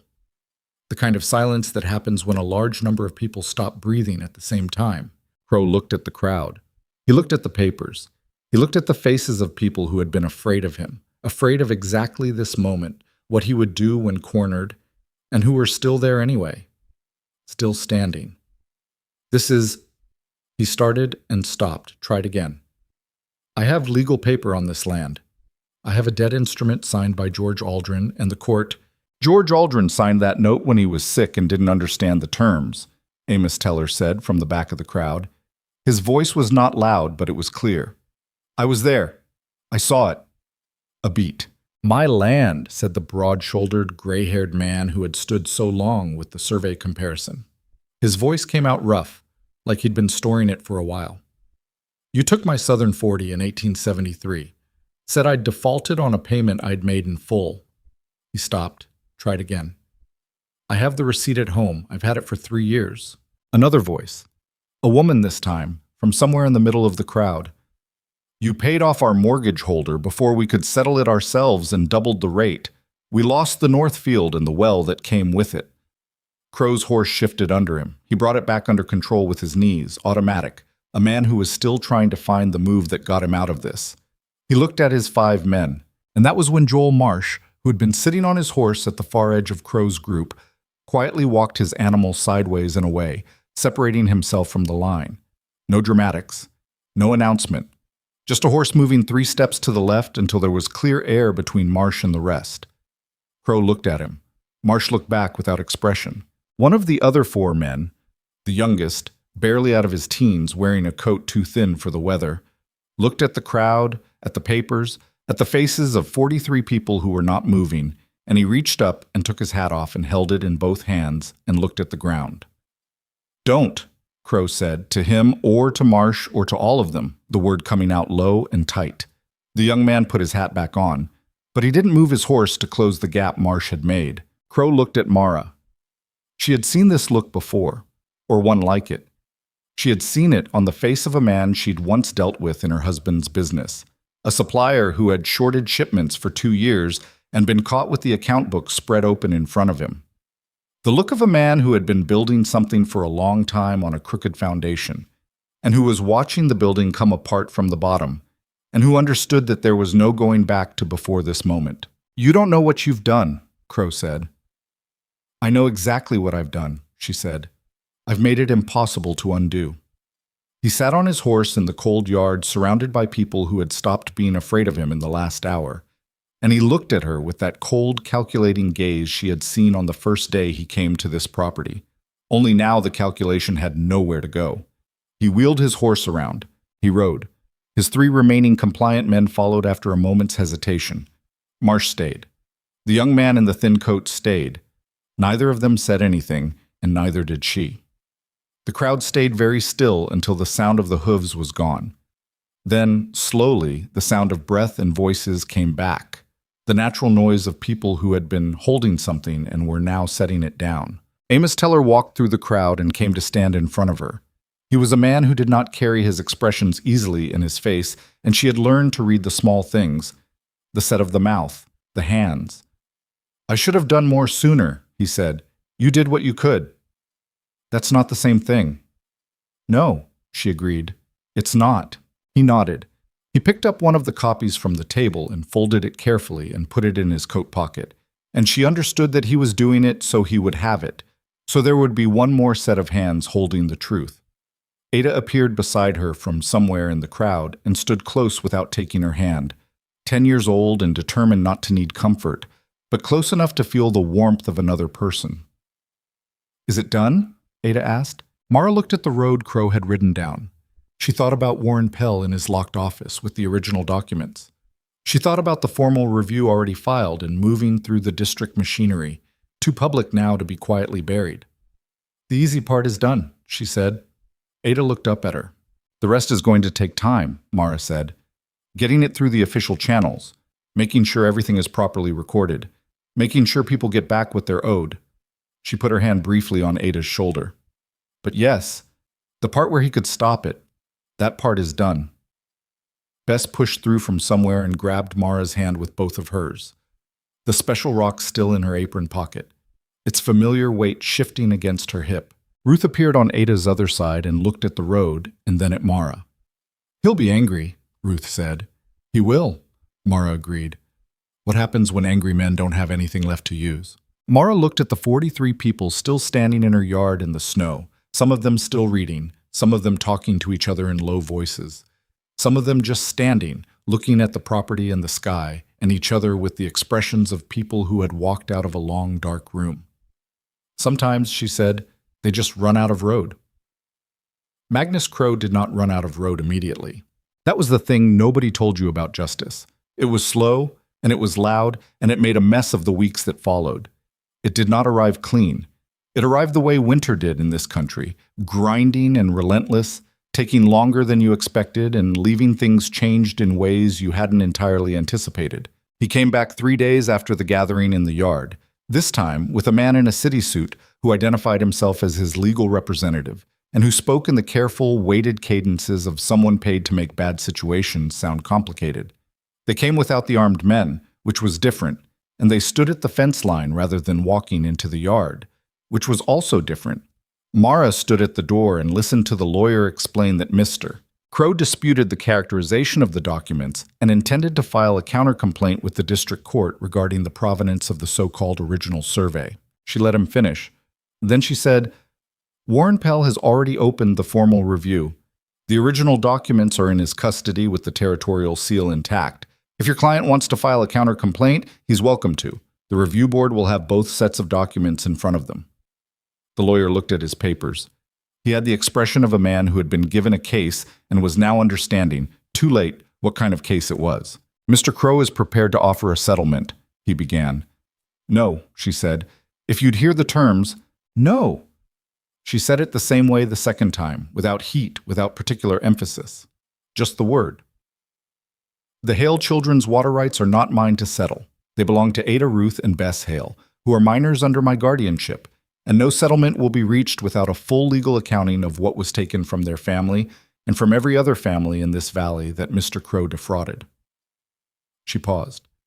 "That accounting will happen through the district court, not through an offer made at a fence line.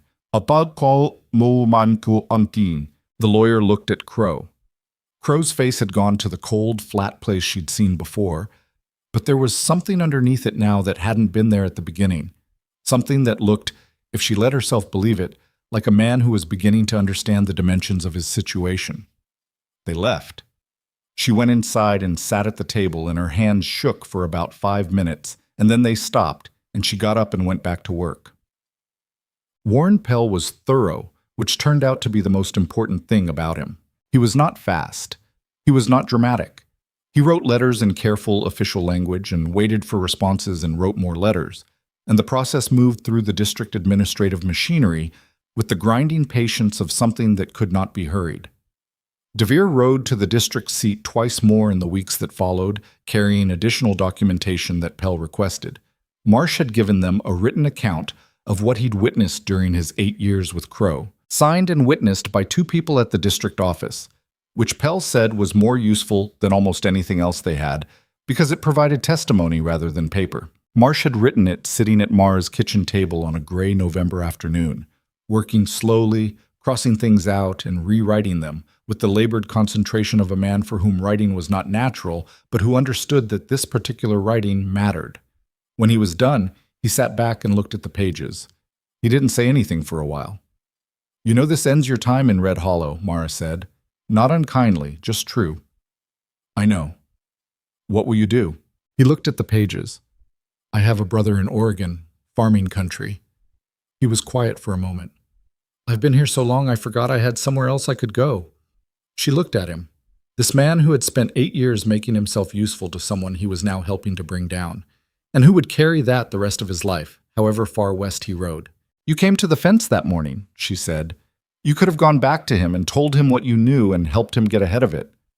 I thought about it, he said. I came out honest, which she respected. I sat on my horse for about an hour the night before, thinking about it. What stopped you? He picked up the pages and tapped them even against the table. Thomas Hale's girls, he said. I kept thinking about them on that platform. He stood up and set the pages down. I knew Thomas. Good man. Didn't deserve any of what happened. He looked at her. I'm not saying that makes up for 8 years. I know it doesn't. But it was the thing that stopped me. He left 2 weeks later. He shook her hand at the door, and she thanked him, and he rode east toward the road to Oregon, and she watched him go with the complicated feeling of someone who has received help from an imperfect source and is still grateful for it. The district court issued its preliminary ruling in late November. The 1873 resurvey was found to contain material alterations inconsistent with the original territorial measurements. The review board recommended invalidation of the resurvey and restoration of the 1869 boundaries as the legally operative record. Pending full adjudication, a stay was issued on all property transfers that had relied on the 1873 survey document as their legal basis. Pell sent a copy of the ruling by courier, and DeVere brought it to the farm on a cold morning when the snow was solid on the ground and the creek at the eastern boundary was running dark under a skin of ice. She read it at the table with Ada beside her, following along. Ruth was doing sums on a slate nearby. Bess was asleep, which she often was in the mornings if allowed, though Ada said she was getting better about it. When she reached the end, she set the pages down. What does it mean? Ada asked. In plain words, it means the water rights revert to this property, Mara said.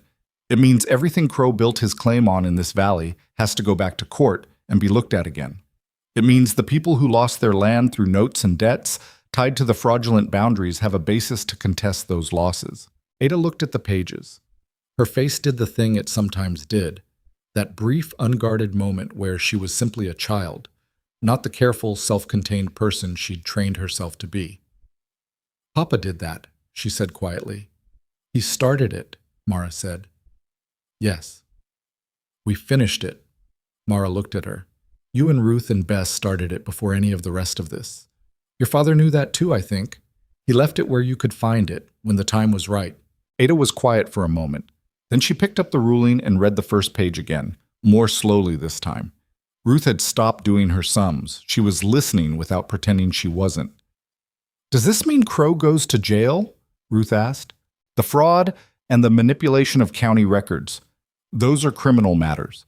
The district court has referred the case to the territorial prosecutor. Mara paused, being honest.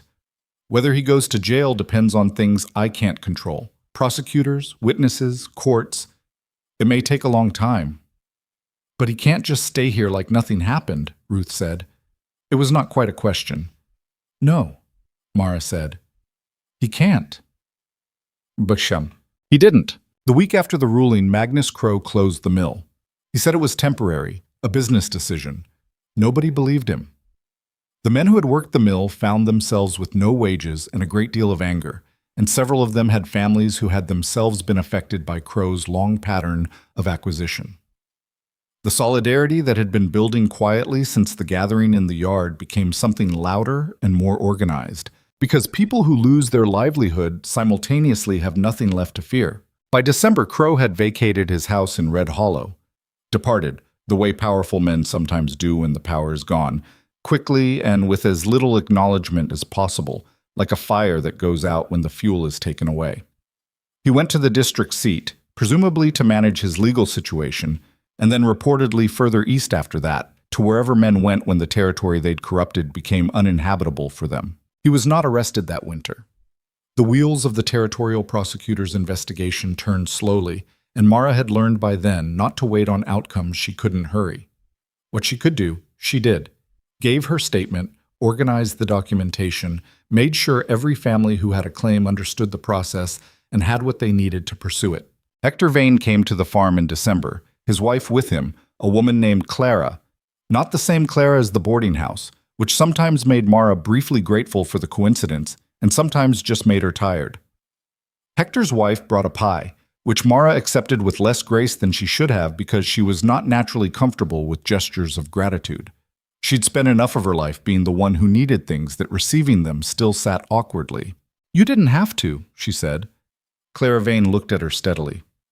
"I cried in front of a stranger when he told us someone had the evidence," she said. "I've been embarrassed about that for weeks. Let me bring you a pie." Mara laughed.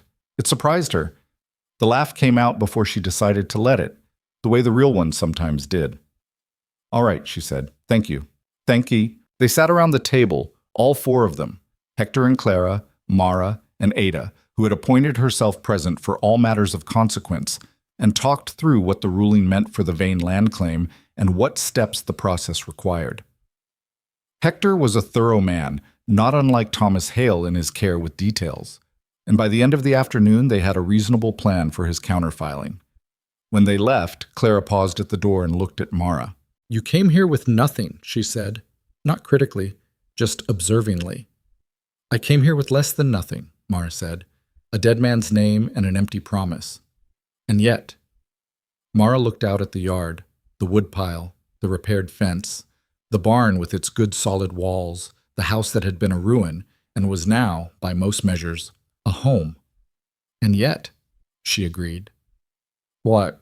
The legal process took most of the winter and well into the following spring. It was not clean and it was not simple, and there were weeks when Mara felt the weight of it like a physical thing. The correspondence, the trips to the district seat, the meetings in Amos Teller's back room that had gradually become a kind of informal clearinghouse for everyone with a claim in Crow's unraveling holdings. She was not a lawyer and she did not pretend to be, but she had kept accounts and she could read a document, and she had a particular gift, she discovered, for explaining complicated things in plain language to people who needed to understand them. DeVere said once, watching her work through a title dispute with 3 different families who all thought they had overlapping claims, "You're good at this." "It's accounting," she said. "Same principle. You track what's real against what's recorded and find where they don't match." Most people can't do that without getting lost in the details. She looked at him sideways. Most people didn't spend 6 years keeping books for a failing hardware business while also raising a child and running a household. Details were what I had. He smiled. He had a smile that was still slightly rusty from disuse, but it was genuine when it appeared, and she had noticed that it appeared more often than it had in October. There was something building between them that neither of them had named, and she thought about it sometimes. About whether she was ready, about what it meant to be ready, about whether readiness was even the right frame. She thought about Thomas, her husband gone 4 years, and about the way grief did not end but changed shape, became something you carried differently over time, not lighter exactly, but differently distributed. She thought about DeVere standing on his porch, watching her walk away with a heavy crate, and about the way he'd come without being asked when she needed him, again and again, quietly and without making it into something large. She thought she might talk to him about it. When the worst of the legal work was done. When she could afford to look up from the immediate problem long enough to look at the longer one. Not yet. But she noticed that she was thinking about yet.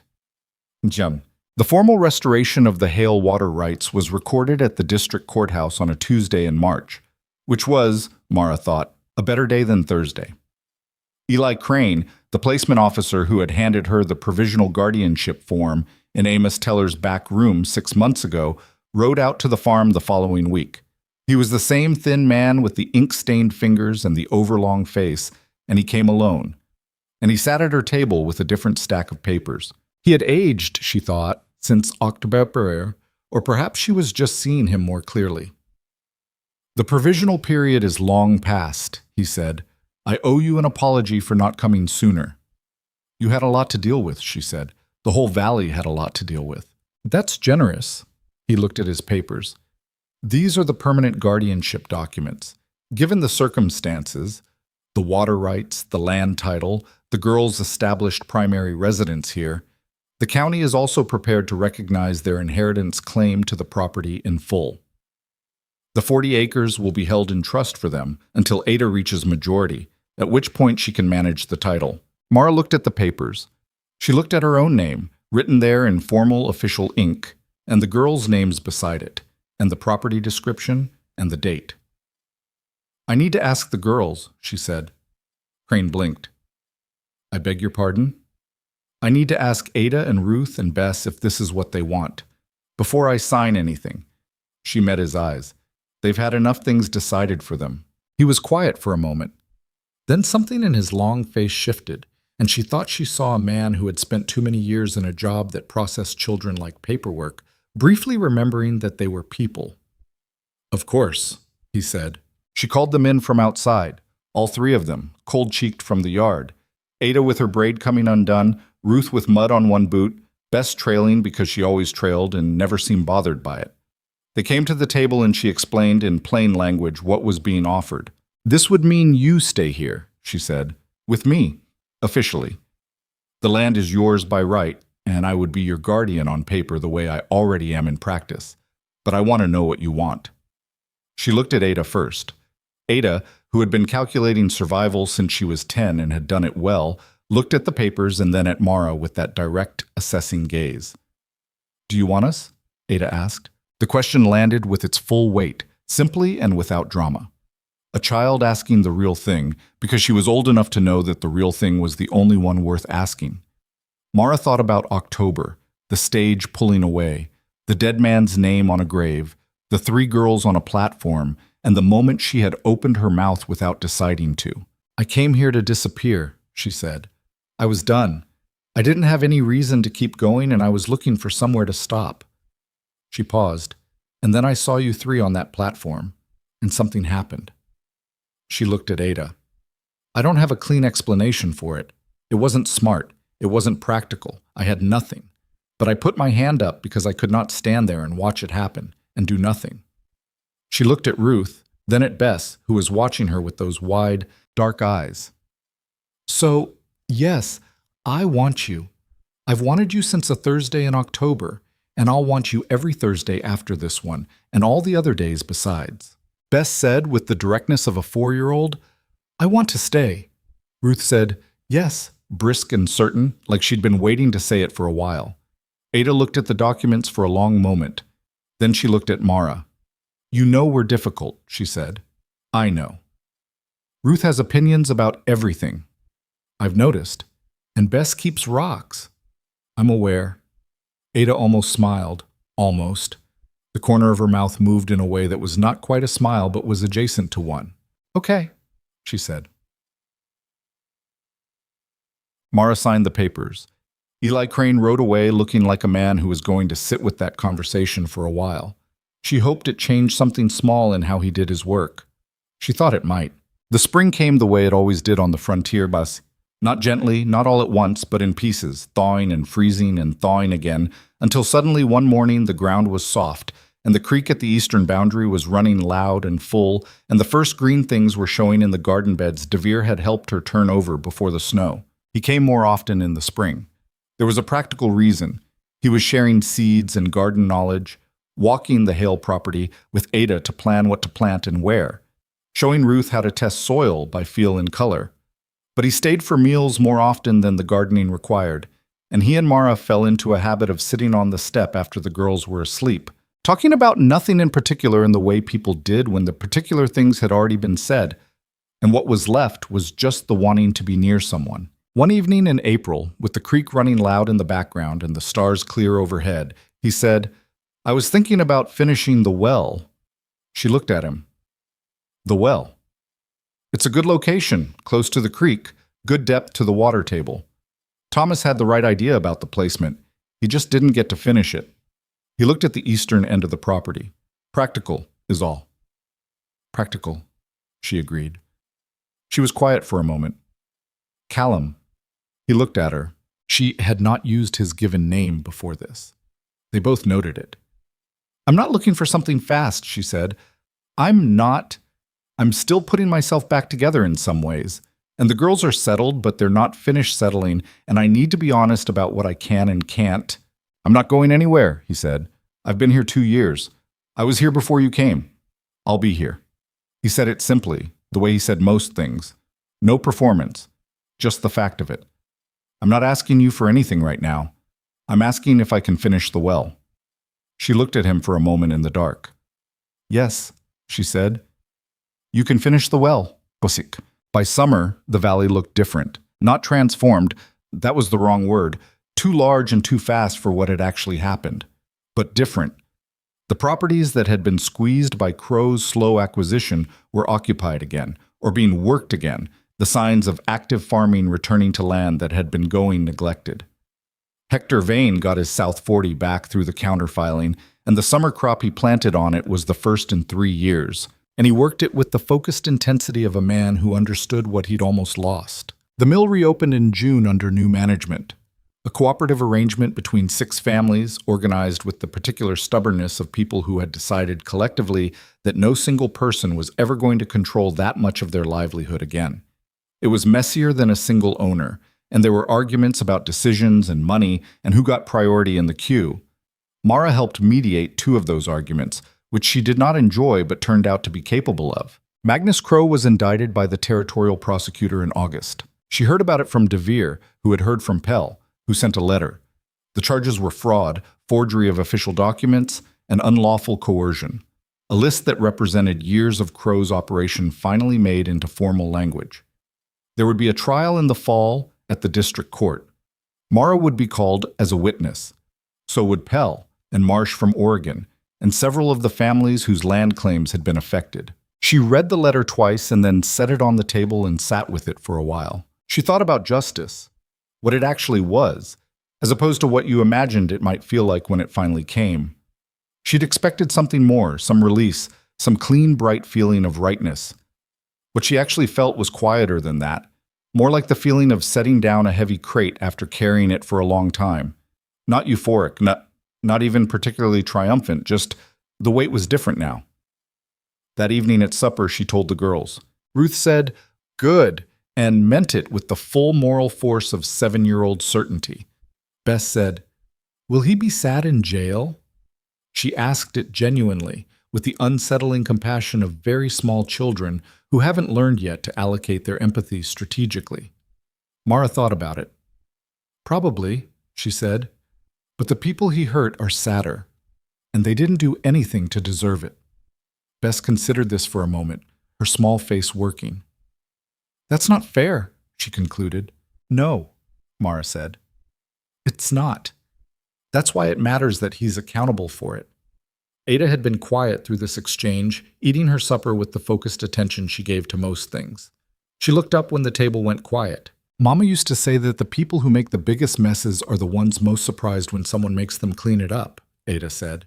She said it casually, the way children quoted their parents, not making it into anything large. Just a thing her mother used to say. It was the first time Ada had called her that. Mama. She'd said it in reference to Margaret Hale, who had been her actual mother, and that was right and proper, and as it should be. But she'd said it at Mara's table, in Mara's kitchen, in the home they'd built together out of ash and stubbornness and a winter's worth of cold mornings, and the word had landed in the air of the room and nobody had corrected it or made it strange. Mara looked at her plate. She breathed through something that moved through her chest and settled. "She sounds like she was smart," she said. "She was," Ada said simply. "You would have liked her." "I think so too," Mara said.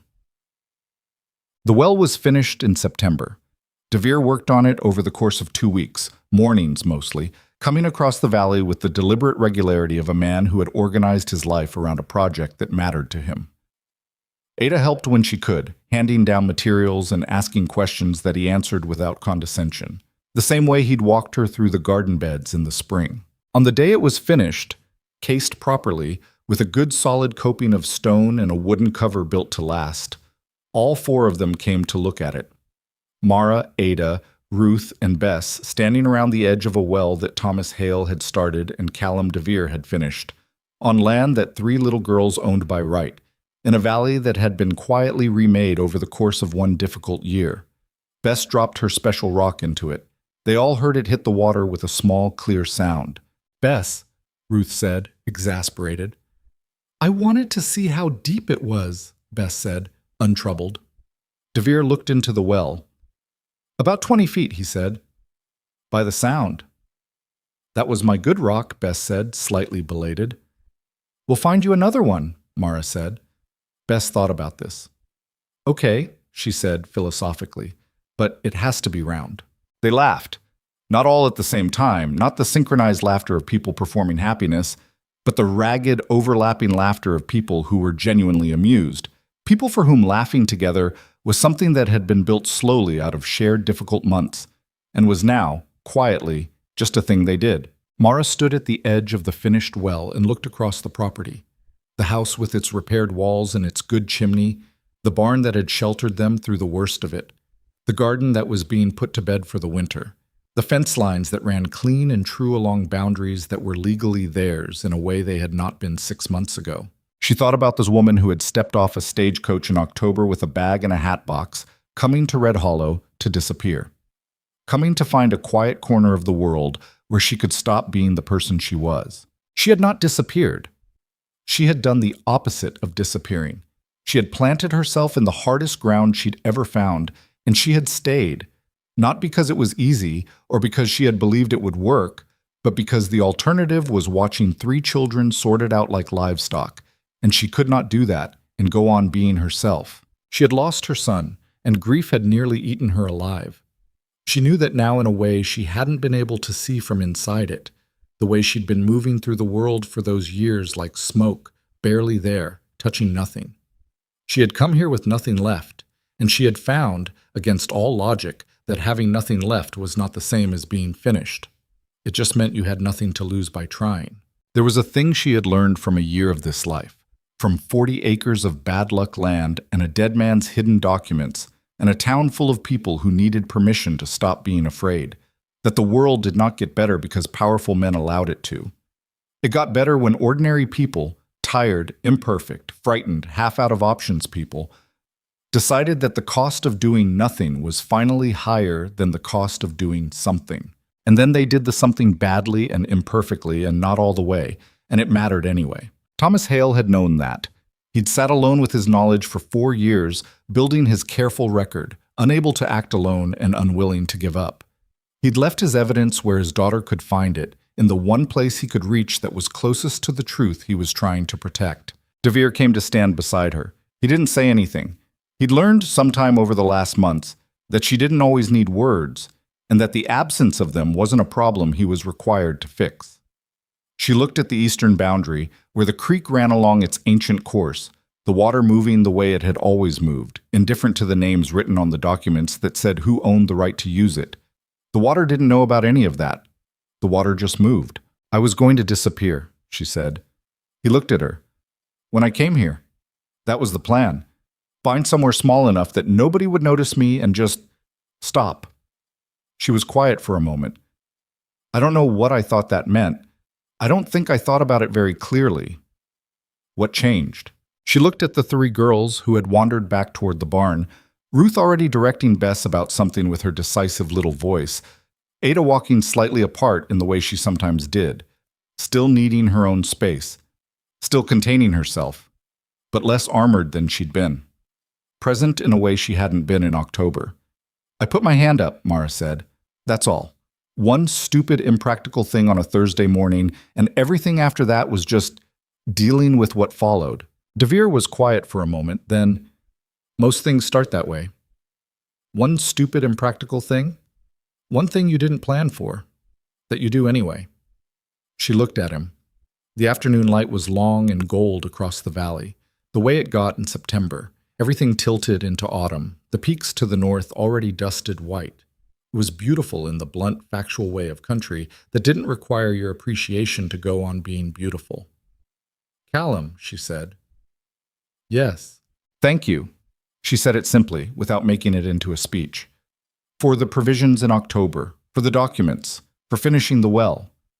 She paused. For staying. He looked at her for a moment. Something in his face opened up carefully, the way a door opened in cold weather. with some effort against some resistance, and then all the way.